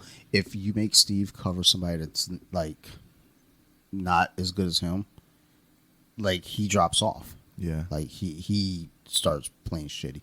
Like if they're playing shitty defense, he starts shooting shitty. It's almost like he's too open. Like, but if you're pressing him, if you're playing hard, if like, it's almost like if I score, he feels like he has to score. Yeah. If I don't score, then it's like, oh, you know, it's that I'm taking a break. Fuck this guy. So I get it. I know a few people that are that way where it's like you rise up to your competition. It's like if you're here, I'm coming up there with you. But if you're down here, for some reason, it's like I can't get out of gear. Like where it's, you know, my mind is just like, like you got what I want. Yeah, and I'm gonna take it. Like the local lunch money. Like all the Nagas and like grappling industries, they've been kind of boring. Like I wouldn't say that it's boring, but it was just kind of the sense of urgency, the it's kind of like I go in there and I'm like, oh, I'm just gonna play my game. Yeah, that was it. And then it's practice. Yeah, and then I go in there and I was like, wait, really? That's it? Well, I mean, like you said, it's probably just you're better served just going to practice because I mean we have high level competitors like there, so it's like you may as well just go get reps in there. Whereas like it's kind of a, you know, crapshoot, you know, at a local, you know, comp, you might run into someone who's doing what you're doing. It's like, hey, let me get some tune-up rolls. Yeah, that's why I've been going up belt divisions too. I'll go up in belt division or weight division, and it's I mean it's good, but again, like for me, I rather do like my Saturday like competition training where I'm getting my ass whooped by someone, and then like I'm kind of figuring out like, oh, what do I need to fix, because it's in a controlled area, and I can honestly just ask my coach like, what do I need to do. I think also another big factor there too. It's like you're not spending $100+ go wait around for hours. That's another thing. That's the bonus right there. I'm not spending like $80 to $100 just for like competition matches where people are riled up like, oh, I gotta win this gold medal. Hey, I'm gonna be honest, that's another fucking reason why I don't compete too. Like hey man, I told you look, I told you my money goes towards action figures. Like you get 3 a month. I don't get a lot of money in my paychecks, and I just took a new job where I took less money. So like it's even worse now. We might got to cancel Netflix. Like, which I want to get rid of Netflix anyway. Fuck that show. Like fuck Netflix. I'm over it. I don't even know how much it costs anymore, but I know that it costs more than what I want to pay. I think we just signed up for Apple TV. Oh, we did Hulu, and I'm liking Hulu. I do Hulu because I can watch so I do have a lot of these apps because there's like a lot of older shows, so nostalgia. Yeah. But then there's like Tubi because it's free. So, bro, like literally, that's what I'm doing at work now. It's just Tubi. Well, I'm just fixing computers and watching anime on Tubi because it's like, dude, I was just scrolling through it last night. I saw the anime section. I was like, I'm not a big anime guy, but Tubi will make me an anime guy because it is there. It's available. Free. Yes. So I you know, Tubi is the fucking move, dude. It's never let me down. If there's any movie I can't find, I know it's on Tubi. So, you know, keep that in mind. Is it like a Fox-owned website? Like, what's up with Tubi? Because it's like it's a lot of like old shows and old movies I used to watch on Fox. So a lot of the things that I see on Tubi end up on Peacock, which is NBC. And I'm not sure. I'm sure I could Google it right now, but I'm not going to. But like, yeah, there's a lot of older shows. I mean, shit, cartoon-wise, Transformers, G.I. Joe, Jim and the Holograms, don't judge. Mask. It's like, oh my God, this is like 1985 all over again. All I need now is like, you know, my mom yelling at me while she's smoking crack. And it's like fucking back to basics. Yeah. But, like, we just, because we got another iPad. So you get 3 months of Apple TV for free. So It used to be a year. Because when I got this iPad, it was a year. And like Sarah just got the new one, and like, oh, you get 3 months. And I've been considering going Yeah. and sign up because they've got more content now. So we're like, okay, like today after we're done, I'm going to actually go through the apps that we have, Yeah. what we're using, what we're not, and a lot of these things too, like Showtime. We use Showtime for 3 months, and that's to watch Yellow Jackets. Once that's over, Man, that show was kind of crazy. yeah, It's kind like- of. It's a wild one, and I didn't even want to watch it at first, and then I was like, oh, it's got Christina Ricci. All right, I'll watch anything with her. She's cool. She's from my era, and man, it's wild. But I think the writer strike just shut them down right now for season 3. Really? I just saw a list yesterday. There was a lot of things, not as much as you would think, but quite a few big name things are shut down right now. They said Scream 7 was shut down. I was like, well, okay, I'm gonna let you know now, and this is just using kind of common sense, like inside of it. Yeah. Jenna Ortega, she's one of the leads, and Jasmine Savoy Brown, who plays in Yellow Jackets. She's one of the leads, also in a new Scream. Like she would be working on Yellow Jackets, so Scream is probably on the back burner. Jenna Ortega is working on Wednesday season 2, so that's on the back burner. And she's in something else. Oh, Beetlejuice, the new Beetlejuice. So it's like That. and that's actually I'm been, seeing a theme now. dude.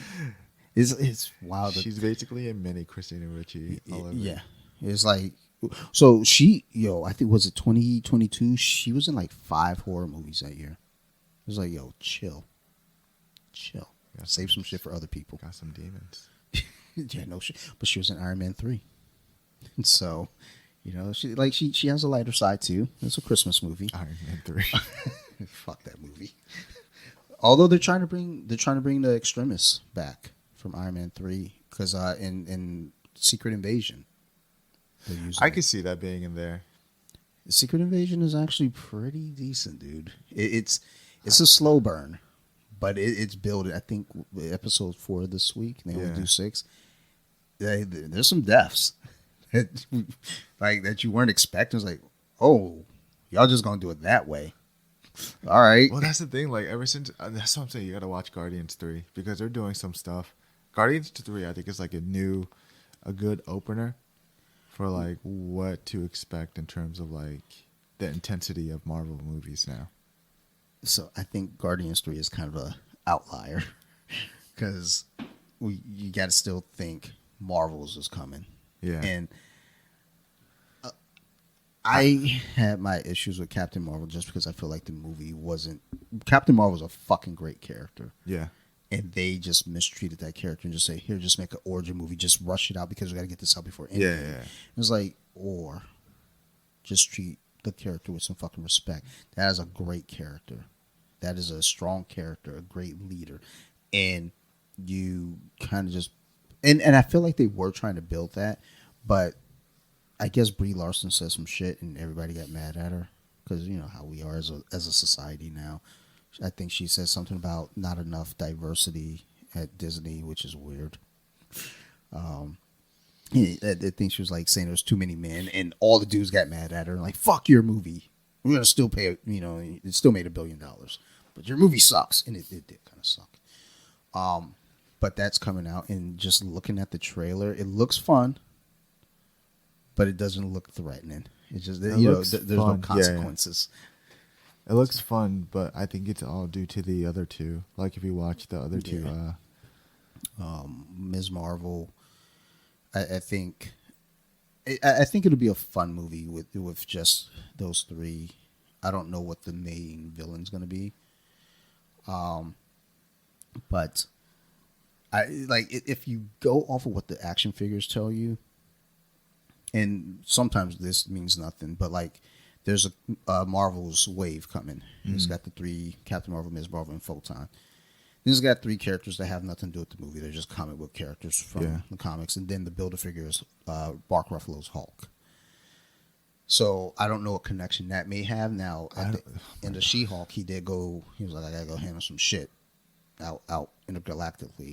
Yeah. So this could connect. I don't know, but at at this point, that phase 1 through 3, fucking thumbs up. I think at this point, let's just fucking chill with the phases and like interconnecting. Let everybody just do their own thing. Because there is no interconnecting. What's going on? Like, So it's gonna all come together for Secret Wars. And the thing is, that's cool and all, but no one's really hinting at it at this point. Like, at least to the casual mindset, everyone's kind of just like, oh, another Marvel movie. But like, what are the real hints? Because everyone was thinking Quantum Verse, and then so the problem with that is Jonathan Majors right now, I think, is in some legal trouble, and I think they're trying to rewrite everything. They because all the movies that had Kang yeah, attached are pushed back like big time. Even Loki was supposed to come out like yeah, this summer. Yeah. It was like, nah, we got to push that back now. Man, that was what I was really looking forward to. Also, I mean, after Ant-Man, I was like, oh, like Loki, who I think was a big they indicator. set this up. Yeah. And then they're like, oh, we got to reshoot. We got to push this back. What happened with Majors anyway? So I think some domestic abuse claims, I think, is what the big things are. And court cases are pending.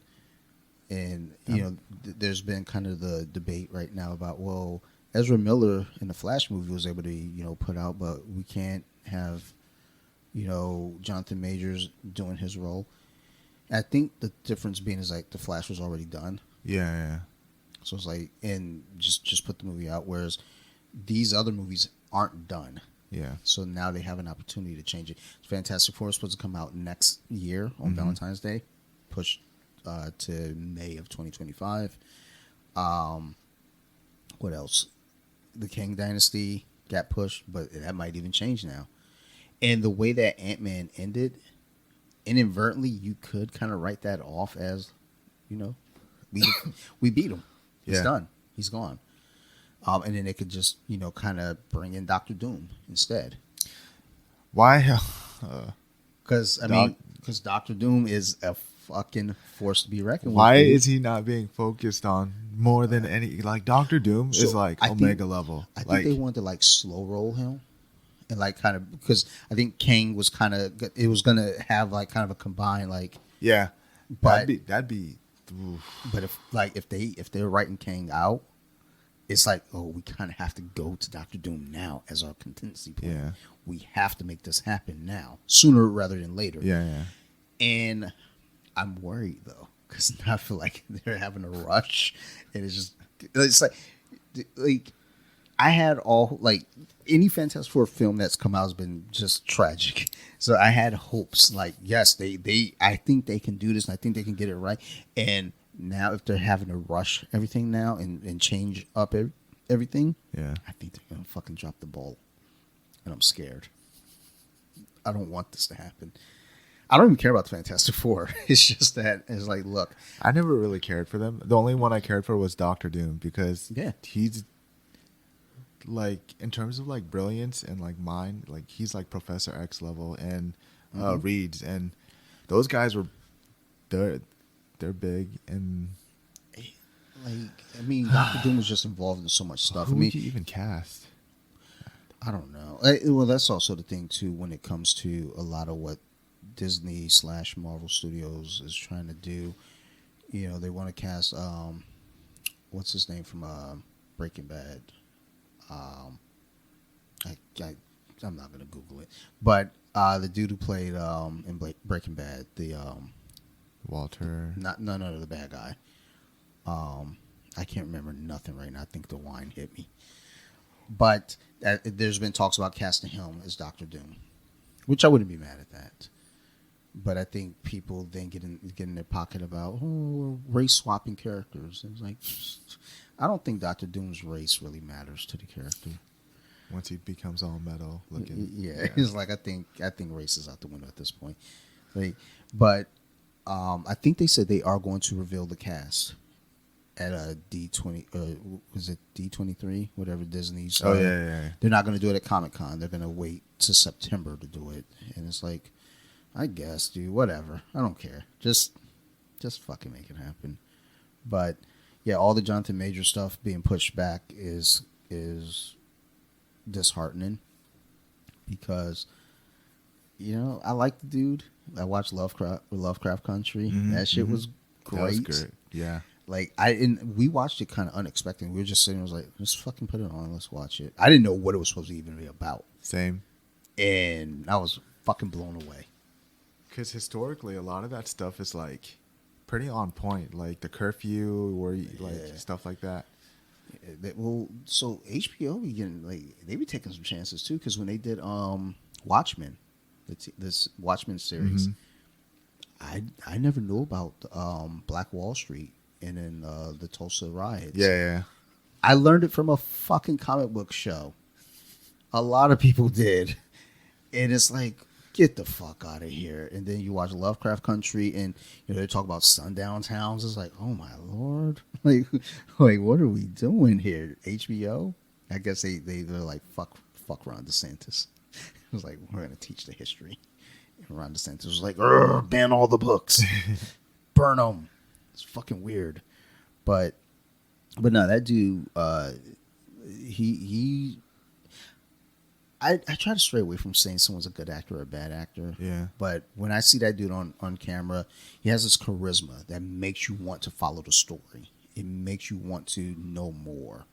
And then not even just the story, you want to know more about what's going on. Yeah. So it just sucks.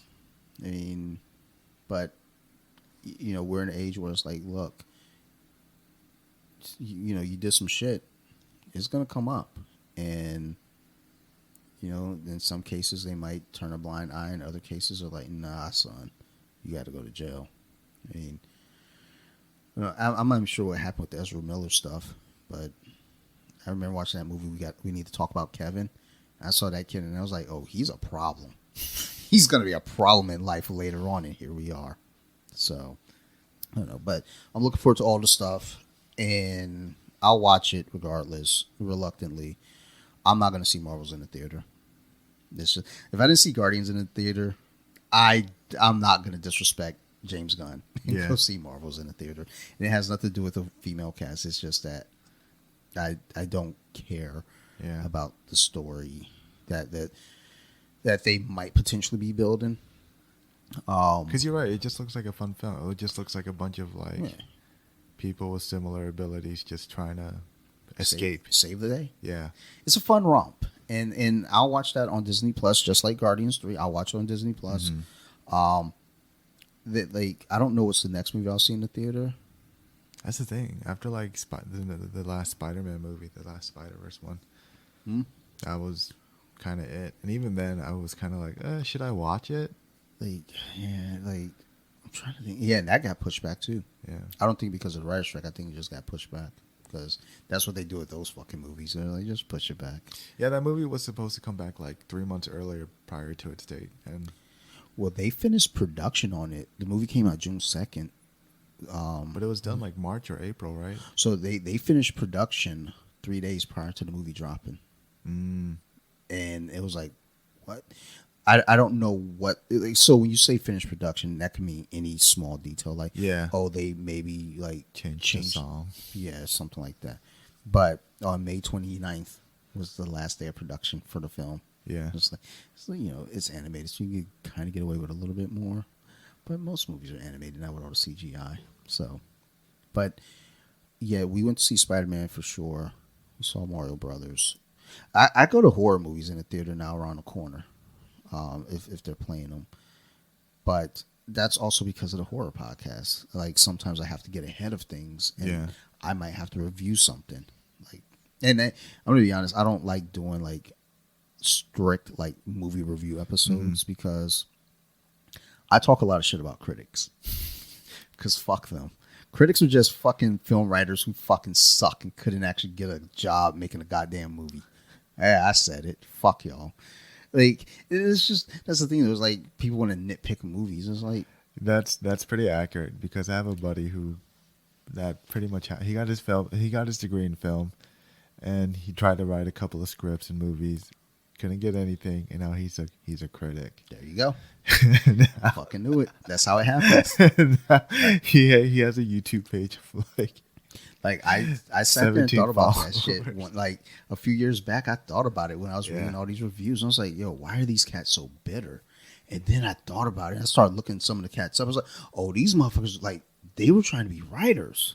Yeah. Oh, and now y'all mad.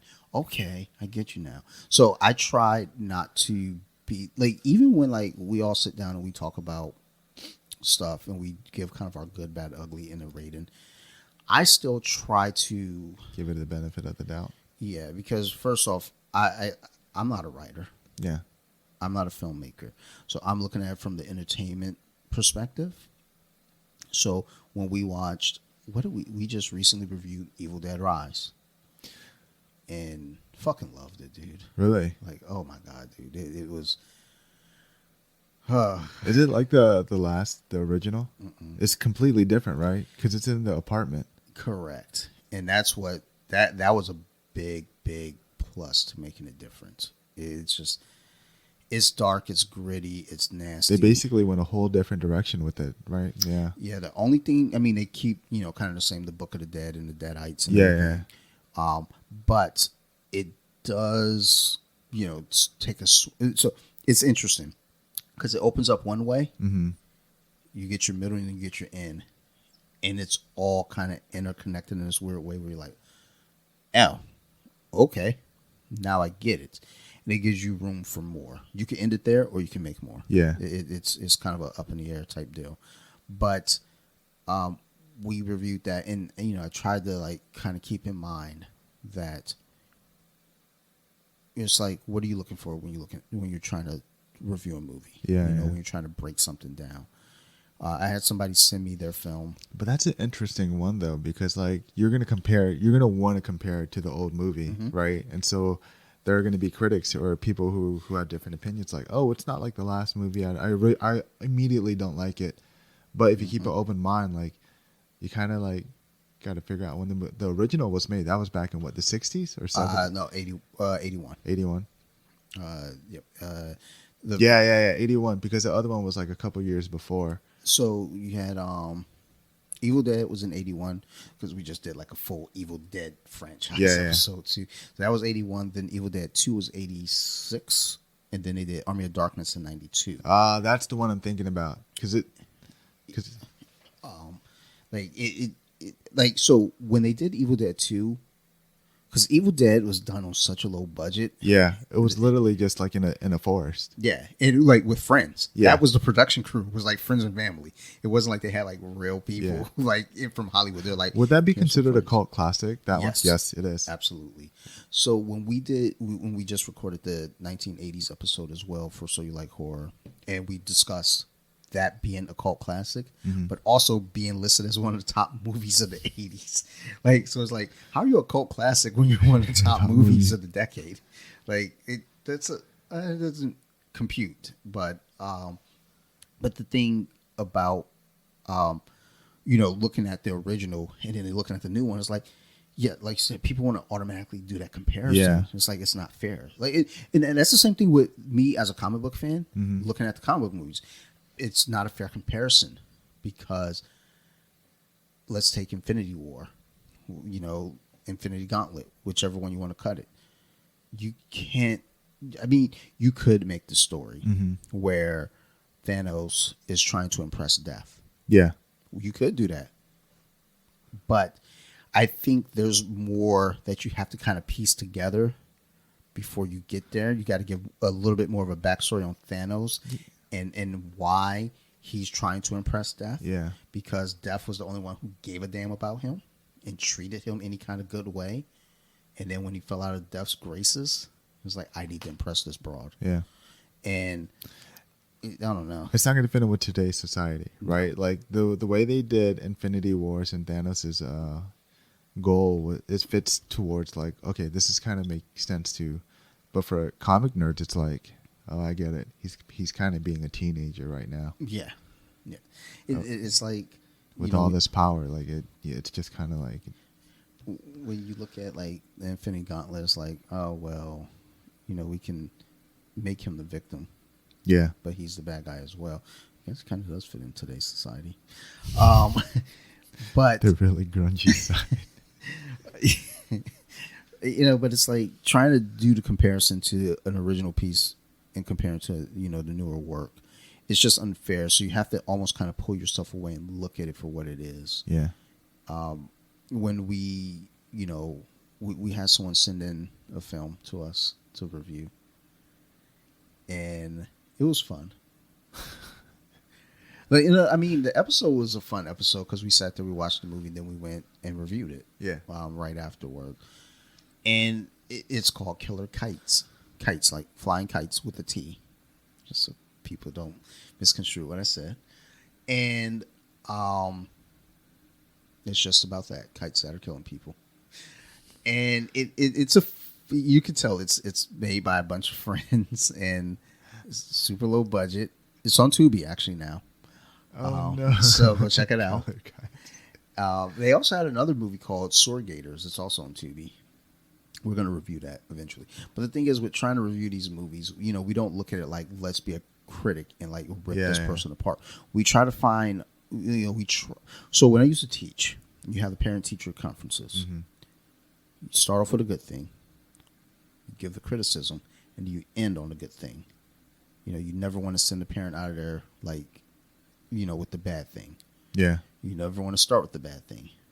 And even with the bad thing, you want to minimize it as much as possible. Yeah. So that's how we do the reviews. We talk about what we really, really like about it. Yeah. And then we point out the problems we may have. But we like kind of wrap it up with like, look, all in all, blah, blah, blah, positive. As positive as we can get. Yeah. Because sometimes it might be a movie that's just really bad, that you just didn't jive with, like Halloween Ends. It's a fucking bad movie. And speaking of comparing, it's like that's a movie where you want to compare that to any of the other Halloweens, and you just really can't because the movie was so bad. So, but no. Fuck critics. I like those old the cult horror movies. Like, do you remember this one? It was about like trucks that kind of like Maximum Overdrive. Was that it? Where they come to life and they start killing people? Same thing with their home appliances. Like, I've never seen a blender kill someone before. Yo, the 80s horror is so I've been doing horror through the decades and kind of going over like just each decade. Yeah. Societal effects on horror, what special effects advancements, cultural effects, each decade. And you see in the 20s, we're just kind of getting the ball rolling. In the 30s, now we're getting the Universal monsters, and now in the 40s, now we got World War II ending, so we got a lot of science shit coming up. The 50s, it gets more sciencey. 60s, it starts to make our monsters look more human, so you got psychological horrors. In the 70s, now we're going to religion, slashers, science fiction. That comes back with Alien. Jaws, now you're back to nature. Then the 80s just said, fuck all of it. The 80s was like, let's do Reanimator. Let's do Critters. Fuck it, let's do Gremlins. Critters and Gremlins were... let's throw in our slashers. So don't forget Freddy Krueger. Don't forget Jason. 80s was crazy because like there's a whole bunch of a lot of it was a mixture. Like when you think about it, it blends things. Like Critters was what? A bunch of like little monsters from outer space. Yeah. Freddy Krueger was someone who attacked you in your dreams. That was actually pretty creative. Yeah. Well, so it's based off of kind of a true story. The ideal comes from in the 60s. I want to say it was in Taiwan. There were teenagers that were dying in their sleep and they couldn't figure out why. And Wes Craven saw that. I was like, shit, that sounds like a good idea for a fucking movie. And wrote Nightmare on Elm Street. I just feel like you didn't need to make the main protagonist a child molester, because eventually he became a pop icon that everyone loved. It's like, yo, that's a child molester, yo. Y'all putting this dude on lunchboxes, and he's a literal child molester. And y'all like, nah, it's all right. Give him an 800 number too. Like, put him on T-shirts. But the 80s was such a crazy decade of movies that, like, when we recorded it, we recorded a little longer than I expected. We considered making it a 2-part episode because there's so much, but like I didn't want to. It's like I don't want to like just kind of completely dissect the entire decade. That's not what we do at that fucking podcast. We're just really there to have fucking fun and just talk a little bit of shit. I mean, I think most of the podcasts we're talking about, we got into some weird topics that were like off topic. Yeah, but yeah. I think the last time we talked, Phil, Joe, and myself, I think we started talking about pastries, just for no reason. We just started talking about pastries and wild shit. And then we came back to base. But there's so much in the 80s that you just can't really, like, there's 2 documentaries on Shudder TV. I think it's called In Search of Darkness. And they're like hours long. Hours. Like, just only about the 80s in horror. And it's ridiculous. There's also a Nightmare on Elm Street documentary that's 4 hours long. There's a Friday the 13th documentary that's 3 hours long. So it's like, these are all 80s. So just, if there's any, question as to how wild was the 80s, those wild. Yeah. So we're about to, I'm doing my research for the 90s right now. But see, that's the thing. Like, I don't know. 80s, I feel like 80s was such a weird decade. It was. Right? Because In the world, though. yeah, exactly. And like when I think about the 80s in relation to like horror movies, like there were so many people, like killers and everything, who were just like crazy wild, and then you could gain your inspiration from that. Like, Well, so a lot of that came from the 70s, though, because you had all those serial killers in the 70s. yeah, exactly. So the decade before, you find out like all these crazy ass like killers and everything, and like all these mysteries, and like some of them are like fucking dark, and then Very. 10 years later you're like, man, I kind of want to base something off this. Well, like, It'll sell. when kids look back at the original Halloween, kids now say, oh, that's not scary. Yeah. A big part is, like, we're desensitized, but also you're thinking about compared to today versus back then. That movie came out in 78. And the 70s was riddled with serial killers. Ted Bundy, Ed Gein, John Wayne Gacy, Son of Sam, the Boston Strangler, I believe was in the 70s. So you got serial killers on the run in the 70s.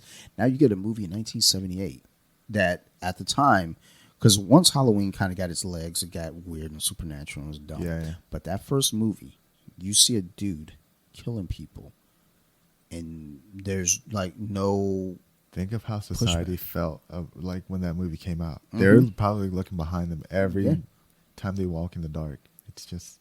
Yeah, it's fucking bonkers. And at the end, when Dr. Loomis shoots this dude 6 times, and the body's not there, this dude is like... Now, moviegoers are like, yo, what the fuck? Because it's not like having a bulletproof vest, because he goes over, wipes the grass, and you see he's wiped up blood. It's like, yo, I shot this dude 6 times. So the movie ends, and honestly, I would have loved it if it would have ended there. No sequels, just let it go. I think that was kind of the intent. And then, because it's sold, they were like, let's make a second one. Yep, and then they made Halloween 3, The Season of the Witch, which had nothing to do with Michael Myers, because it was supposed to be an anthology type deal anyway. But because people were familiar with 1 and 2 with Michael Myers, and now you don't have him in this third one, the third one wasn't a bad movie. It just didn't have Michael Myers. Yeah. So people hated it, but it's actually pretty good. And then you get to your 4th one in 88, where now it's 10 years later, Michael Myers, and it's called Return of Michael Myers. Yeah. So, but it's like you take what that decade was as far as just the world. You had the Berlin Wall coming down. You had the Challenger exploding, which is just fucking wild because I was on television. We saw that like happen. It's like, oh my Lord, that as a kid, you're like, I don't think that was supposed to happen. You had AIDS, crack. Like our world was such a fucking goofy place, and now you have television where you can see this shit all this. It's Like, not filtered. You can even search it up on the internet. so, and things are even wilder now because we can see everything all the time. In the 80s, that was a new concept too, because you're getting the news kind of all the time. You're seeing this shit. It's like, oh my God, look at what they're doing down there in Miami. They're smoking crack. Now it's up in Detroit. It's like, it's like all this shit's all over the place. Like AIDS, what is that? Oh, it came, the connotations that came with that. And, then you look at the movies that we had, and you look at not just the horror movies, like there was something I saw on Instagram the other day that made an interesting point about, it's all about millennials. Yeah. And I really don't like using the generational fucking names, but whatever. For this point, I will. They talk about millennials being super attached to nostalgia, cartoon-wise. Mm-hmm. And I says to Sarah, and she's like, well, we all are, though. I was like, follow me on this. Follow me on this journey. When you look at the cartoons that kids of the 90s grew up with, late 90s specifically, like mid to late 90s, Mm-hmm. they're all cartoons about kids being kids. Rugrats, Recess, Hey Arnold, TV shows like all that. Mm-hmm. These are things about kids being kids. If you grew up in the 80s, your cartoons were not about kids being kids. They're about Transformers, Thundercats, G.I. Joe, Mask, Brave Star, the Smurfs. It's like, I mean, and then even when you go further back with cartoons, the Flintstones, they're fucking advertising fucking cigarettes in the middle of the episode. Like, smoke your Winstons. But it's, it was like, the cartoons of the 80s were just advertisements for toys. Yep. Because those 90s cartoons, discounting Power Rangers, those 90s cartoons didn't have toys necessarily attached. No. Hey Arnold was literally about one boy just hanging out with his friends in his neighborhood. Yeah. Rugrats was about children who use their imagination. Yep. What was the other one? Doug. Doug was another one. Doug was dealing with his everyday life. Yeah. That was it. Like, meanwhile, G.I. Joe, these motherfuckers shooting the bad guy who they can't even seem to hit. They hit the vehicles, but they can never shoot Cobra Commander in the face. They always shot the fucking wheels out of that fucking car every time. It's like, those those wheels are bullet attractors, but not the face. It's always, I feel like these cartoons, like when you look at it back then, they're always like the roles you want to be in terms of like what you could be. And then cartoons in the 90s, it's like, this is what you should do as a kid. Yeah. I mean, like right now we're watching Malcolm in the Middle on Hulu. Sophie loves it. Like, she can't get enough of that show. And the thing is, it's just like looking at just like everyday life. Like it used to be like TV shows were like, has to have drama, has to be Melrose Place. Like even 90210, like they shifted gears. It was like, hey, we got to make an episode where the Jewish kid David Silver, he's got a drug problem, and the police got to storm the place, and Dylan has to help him flush his drugs. It's like, what the fuck?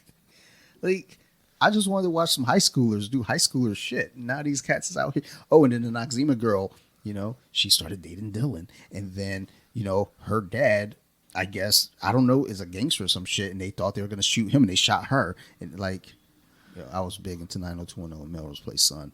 When Kimberly blew up the building, I didn't know what was going on. Oh, and yeah, they had to change that because that was supposed to be the season finale, but the Oklahoma City bombings had just happened. Yep. So they're like, nah. Let's open the season up next year with the building blowing up. I was like 8. How old was I when I was up? When did that hit? I want to say that was 95. Yeah, I was around 8. Yep, 8 or 9. That's like, that shit's on. I think it's on Hulu. I try to go back and watch it sometimes, and it's like I try to skip to the points that are fun, like when the redhead joined the cult. I remember that because the reason why I know about my aunt loves that show, and Your aunt has great taste. My aunt, it was that in it wasn't just 90210, it was another one too. So there's 90210, and then Melrose Place was a spinoff from that. Yeah, and then there's another one that spun off of it was like Beverly. No, Pacific Palisades was the spinoff from that, and Models Inc. but they both only lasted one season. 90210 was the one she was big on. Melrose Yeah, Place too. that was the main one, and then Melrose was like the secondary. But then Melrose Place kind of took over because they started bringing in like real like big actors, whereas Melrose or is that the Nat? Yeah, fucking things. It's because we be leaving the fucking. They're everywhere, bro. They're like literally everywhere. Like 90210 kind of stayed in their own lane with their characters. Mm-hmm. They kept renewing the contracts and keeping those cats, except for Shannon Doherty. She was a bitch, so it was like get rid of her. Let her go do Charmed or some shit. They're like, bring on fucking Kelly Kapowski. That's exactly who I thought was the show. I thought. Yeah, I mean, look, when they brought on Kelly Kapowski, I was like, oh shit, I'm about to watch 90210. And then for Melrose Place, they start off as like a sweet, lovey-dovey, like, oh, there's a little apartment complex. It was like, yo, we need to like, yo, let's spice it up.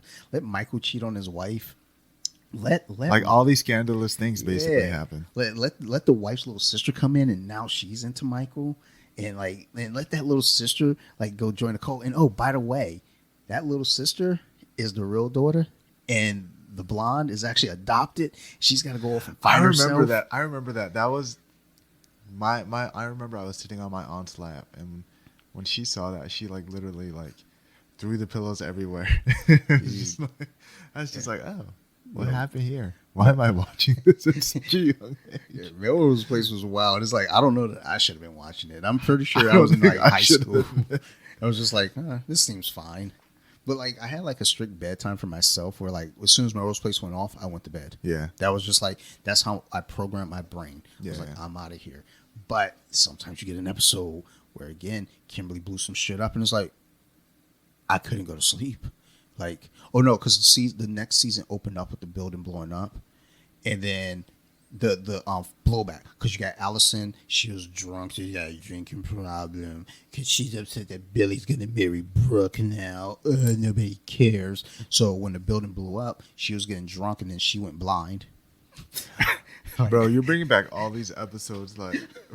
Dude, I might have to do a Melrose Place episode because like just like thinking about all this like because I watched that shit so much. Like the shows I watched the most in my life: Melrose Place, Lost, and The Sopranos. Like I can go through those three shows episode by episode without missing a beat, and it's right. It just feels right. Whereas like somebody else talking about like I think Steve talks about that fucking pirate show on fucking one of these networks, and I'm like, dude, shut the fuck up. Nobody cares about pirates. But let me tell you about fucking Allison and Billy's relationship, and then Jake had to go like fucking beat his brother's ass and throw him off the top of a fucking skyscraper because he beat Joe, his not girlfriend, but his homegirl, and then like. They fell off the top of the building and somehow Jake survived. Oh, because that's when the building was being blown up. Mm-hmm. That's what happened. The building was being blown up and like Jake was out there beating Dan Cortez's ass and then threw him off the building. He survived. He comes in with his cane. This dude fell off a building. All he got was a cane and a fucking bandage around the head. Yo, the 90s was fucking stupid, son. Fucking hate the 90s. Like the music in the 90s was tight. But like TV shows was like. It made no sense. Like, how do you fall off a building, yo? And then poor Joe, she, dating Jake's brother. He proposed to her. She said no. He beats her and put the ring on her hand anyway. That didn't make sense. And then, like, she ends up being an old classmate. They sleep together. She gets pregnant. Turns out he's a drug runner. She shoots him because he tried to kidnap her. Then his parents tried to sue her for custody of the baby. Let's not forget about the gay guy who got set up by some other guy. He was like, yeah, just come to the house. The alarm is off. Just walk in. The alarm was not off. He walked in. Guess what? That guy's wife was on the floor dead. And the alarm went off. You got caught. God, yo. Melrose Place was wild. I might You might have to do a run. Yeah, I don't know, man. But I can't start in the first season because it was so fucking whack. Because it was just like, so like, oh, gee.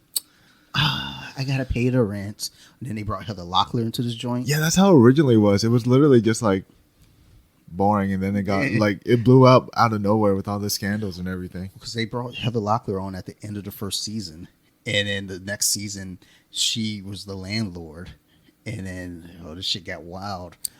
I faintly remember when she took over. And then I think she like had changed her name because she was running from an ex-husband who found her. Yo, this shit was like, this was the definition of a soap opera. Like, the daytime soap operas could not hold a torch. You know in what's Melrose what's Place. similar to 90210 and Melrose Place, in my opinion? Have you seen Desperate Housewives? Yes, I started watching that first season because I felt like, yo, this is gonna get my fix. I was like, I got my Melrose Place back because the one chick was on Melrose Place. Yeah. Exactly. That's why. So my girlfriend watches it, and which means I'm stuck watching it. I get it. I watch Gilmore Girls. But then that's what it really reminded me of, because I think that's why they brought her on to Desperate Housewives, because it was just kind of like the same kind of like scandals over and over again. Yeah, it was like pretty much like it wasn't too far off. No, it wasn't. from It wasn't. So they're like, just bring her in, it'll be fine. Like I miss formulas like that. Like, just bring it back, dude. Like, right now we get shit that's super realistic. I want some shit where like none of that's realistic. The most modern thing, I think, that was close to it, in my opinion, recently, there were two shows. One was Dexter, Yeah. right? But then him having this little like itch kind of made it more sense. And then there was Lucifer, but that Okay. Lucifer was interesting in terms of like, but you're kind of expecting that to happen. But these scandals back and forth is kind of like, so the scandals happen as a case, but what I enjoy is that he instigates them even more. Love to hear it. So I've not watched Lucifer yet. There's no reason why I have not watched it. It's just I see it. I'm like, I need to sit down and watch this. I think Sarah, she was like, oh, Lucifer. We're not watching that. I appreciate it because it was a comic, and then they're making it into a show, and so I was like, take a chance, why not? And then so I ended up enjoying the first 2 seasons, and then they brought in more seasons. I was like, I'm a little too lazy, but I know them feels. Well, that's the thing too. It's like I've not heard a single bad thing about the show. No, I've heard nothing bad. So I'm like, I should watch it. And normally we sit down and watch shows together. You're like, I don't want to watch Lucifer because Lucifer. And it's like, you're married to me. like you understand. I say horrible things all the time. Like, I'm not a good human. Like, and you don't want to watch a fictional show called Lucifer. Okay. It makes sense. It makes total sense. But yeah, I'm gonna have to put that on. I have a list of tons of shows to watch, and it's just I don't know that I'm ever gonna get to it. 'Cause I think they said like this was back in 2021. They're like, if you take all the content made from 2018 up to that date in 2021, it would be impossible to watch all of the content. It's just so much stuff comes there's out. so much. When we did our zombie episode, we were counting zombie films through the decades. I didn't even count after 2010 because the 2000 to 2009, like I think there's 180 zombie movies made. Movies, not just shows, but movies alone made in that 10-year run. After that, I looked at the list. I was like, oh, I'm not counting that. I'm not counting that. And it's not like anywhere like where I could just Google. Yeah. So I was like, look, I'm just going to assume that, you know, we're somewhere in like the 300s the next 10 years. But it's like there's so much content out there now to try to keep up with that even podcasts now. It's like there's so many I want to listen to. I was like, I just don't have time. Yeah. Like, And you're just listening to a podcast. You're not like, yeah. I think the one thing about a podcast though is like I could be down here doing shit and listening, so you do have that leeway. I can get on the elliptical, I can get on the treadmill, exercise bike, yeah. any of these fucking things and listen to a podcast. But the thing is, it's like the committing to. I don't listen to my own podcast. I'm gonna after we're done with this, I'm gonna edit it. I'm gonna edit the sound. Yeah. Just clean the sound up.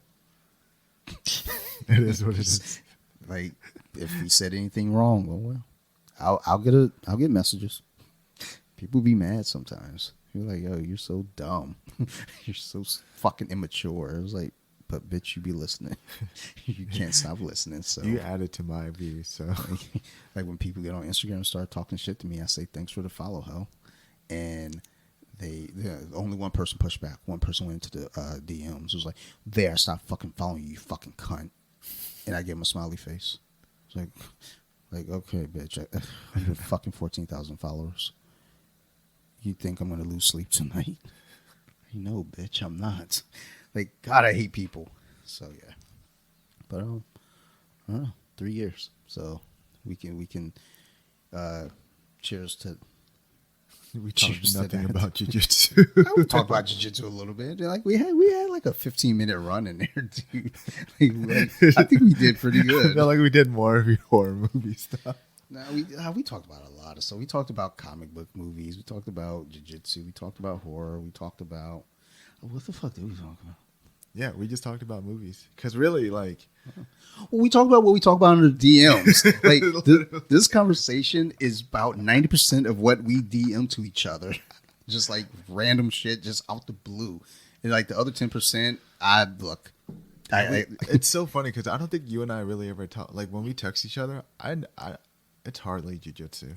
No, it's yeah. I would say when we talk about jiu-jitsu through text, it's usually like in the moment of like something just happened or are you training this Yeah, weekend? it's just accountability. Are you training or are you not? Or how are you feeling? But most of our conversations are like just off the wall shit. Like, I mean, there are chains of like comic book conversations where it's like because like I'll shoot you a message and I'm like, dude, I'm typing so much shit. I need to fucking just send and continue. It's like I think there's a cutoff here, but There's never any cutoff. I think that's the thing though, because when we went to Solstice, the spring Solstice party this year, all of us were nerds, all of us were collectors. Mm-hmm. Very few of us were talking about collecting. Most of us were like, there's the dude from Ireland who does jiu-jitsu. He and I sat down. We didn't really talk jiu-jitsu. Like, we just talked life. Yeah. And then we actually did record. I think we were like really drunk and just bum rushed the recording room. He was like, all right, close that door. All right, I got Tyler F here. I got Alan over here. We're going to talk about jiu-jitsu. And then Sarah comes and says, we got to go. I edited all that out. She was fuming. I was like, girl, go. I told you I'm going to ride home with fucking Tyler. Like, he live around the corner. Go on, girl. And we sitting there talking, and Alan's like, mate, I think you should probably go. I was like, yeah, I think I'm going to go too. And I left, and then they continued on. Yeah. And it wasn't that much longer. And then Bobby, he was like, look, I'm not going to use this content. I just got so much from the weekend. Go ahead and take it. But, that weekend is just a bunch of people who have common interests, but we didn't even talk about those common interests. We just talked about, like, beer, like, like life. I ended up on a podcast episode talking about race relations in America. Somehow I led that conversation. I was drunk. So... But then the playback, apparently, they're like, dude, that was really good. Like, you gave some valid points. Like, drunk me? And Bobby was like, yeah, I know, right? I'm proud of you. I thought you would have flipped the table. Yeah. Like, okay. I never listened back to it. Like, I don't like to listen to podcasts anymore just because I'm there. It's like, I get the gist of it. Like, we get it. But, yeah, the bulk of this was just like, I think for us though too, it's like when we get together, it's like it's like catch up, on stuff that we're already talking about. It's like the times that we do talk about jiu-jitsu, it's like again in the moment of jiu-jitsu. Yeah. It's like, we're not like out at fucking Taco Bell like, so dude, so what do you think about this fucking buggy choke? It's like, what's funny? The entire time we've been talking, I don't think buggy chokes are that great. I think they're dangerous, especially with slams involved. Like the ADCC match where the guy was buggy choking someone. So he was one of my guests. Yeah, I didn't know that until I remember you told me about that. I was like, oh shit. I was like, so what was that like? He was a good sport about it. I've been practicing. I've been holding my foot like this, like a buggy choke. So I've been seeing breaks. People have been breaking their legs doing it. Yeah, I don't like them. I just think it's a good stretch, if anything. It's not even something that I consider. Well, first of all, I can't stretch like that, so we know that's not gonna ever happen in my game. I got fat legs. I don't know how I'm doing this. Yeah, fuck that. That's not happening. Like, but not only that, it's just like it's kind of a Hail Mary. I think. It's like, it is. It is. It's like that. I don't know. I just feel like when it comes to jiu-jitsu, it's like what we practice and what we execute. Reps and mileage. is going to get you the results Yep. versus like, yeah, you could rep out the buggy choke, Yeah. sure, but is that like you're in bottom position? Like talking with Mahoney yesterday, the one thing I wanted to focus on was like, I spend too much time on the bottom because I'm comfortable there. I need to get comfortable attacking from the top. Mm-hmm. That is my main objective now, is Yeah. being on top. So it's like to be doing a buggy choke is like, yeah, it's probably because you ended up in a spot you didn't want to end up in. But like to say, okay, well, I'm going to practice these buggy chokes. And it's like, well, basically what you're saying is you're anticipating being in a bad spot. And yes, you should always be prepared for the worst, but expect the best. But I feel like when you're like looking at something like a buggy choke, it's like, As your main attack and then there are people that do that. from a dominant. Yeah, I mean, yeah, that's great. That's their game. But like for me, yeah, it's a kind. I mean, I'm medium heavy and heavy. I don't think in my lifetime I'm ever gonna really pull that off. I just think it's a great stretch. Yeah. But I mean, like, it's battle proven, but it's also kind of like, I think the risk for it is pretty high, right? Like, there's huge punishment if someone gets out or is trying to get out. Even in the moment of trying to get out, you can still get fucked up because your body can bend that way, but should it be that way while it in impact? No. Like the slam. The slam was Holy crazy. shit. I mean, again, you could hurt your legs during I've a seen slam. 2 breaks now. It's gross. I don't like it. I hate when motherfuckers send me break videos. And I think these motherfuckers know I hate it, so they send them to Man, me. some of our teens are sending me videos of people breaking their legs in jiu-jitsu matches. no. Like some of our teenagers at the gym. They're I'm like, monsters, dude. It's They're horrible. like, oh, I love sending you that shit. I'm like, why? Because you cringe. You Like, I know 3 people specifically, they send these fucking things to me. And I think I've only said to one of them I hate it. The other 2, I never said anything. I think they think that I like them. And No, my teens know. Our teens know I hate it, and they still do it to fuck with me. it's a fucking nightmare. Like, and teens that do that are monsters and they're destined to be serial killers. That's just my take on it. I don't think we have any like modern day serial killers, but look, the new generation is growing. They're on their way. But yeah, so I don't know, man. We've been doing this for 2 hours. Want to wrap up or keep going? What time is it? I think I checked the time. 12, quarter after 1. Oh my God. Yeah. Thank you for doing this. You got any shout outs or any mentions that you want to drop before we get out of here? John's Fit Meals. If you're in the DMV area, please look him up. I mean, obviously, they'll help meal prep for you for the whole week, especially if you're a fighter or athlete. John Fit Meals is the way to go, honestly. So, shout outs to them. And as always, to everyone listening, thank you. Do appreciate you all. If y'all have any questions, concerns, criticisms, before I get there, thank you. This is fucking 3 years, dude. So thank you, everyone who's fucking been there. All the guests, all the people who even had criticisms. That's cool. I need that shit because that's how you get better. Anyone who's made any suggestions, thank you. Thank you. Thank you, everyone. I fucking love you guys. Like, I started this fucking thing. I didn't think I was going to pass episode 4. That's a fact. Because I had 2 people bail on me consistently, and I was scraping the bottom of the barrel. Like, oh my God, I don't know what to do. I don't want to reach out to these people because like they may not want to do a podcast with me. And then, so especially those cats in the beginning who fucking stepped up. Like, you did episode 1 with me, so thank you for doing that.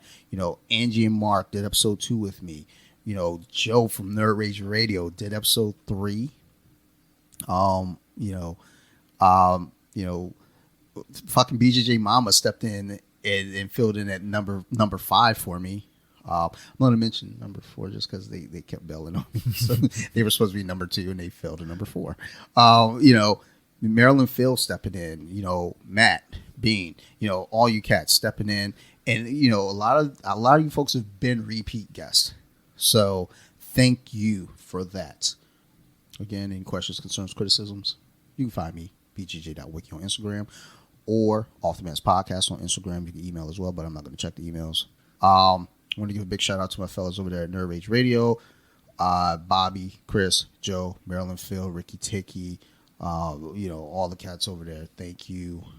And like I said, if it wasn't for them, I wouldn't be doing podcasting. Actually, I would. I'd just be doing their podcast. I wouldn't be doing my own podcast. So thank you to those fellas.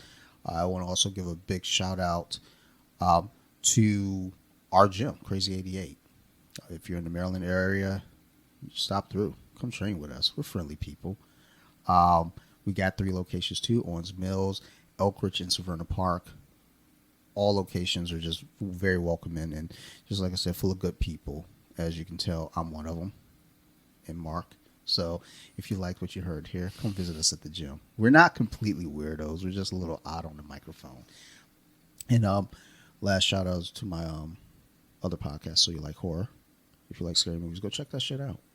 We've been talking about horror movies in the decades, from the 20s up to current. So go check it out. We're somewhere in the 80s or 90s, maybe even the 2000s by this point. But go check it out. And also, we do some movie reviews. It'll be fun. And yeah, that's it. I think we're going to get out of here. It's been a fun ride. I might even split this up into 2 episodes. I don't know. Or y'all might just get all 3 of these hours. You don't take these hours. But otherwise, you guys keep listening. And we're going to keep making these shows. Thank you, everyone. And bye.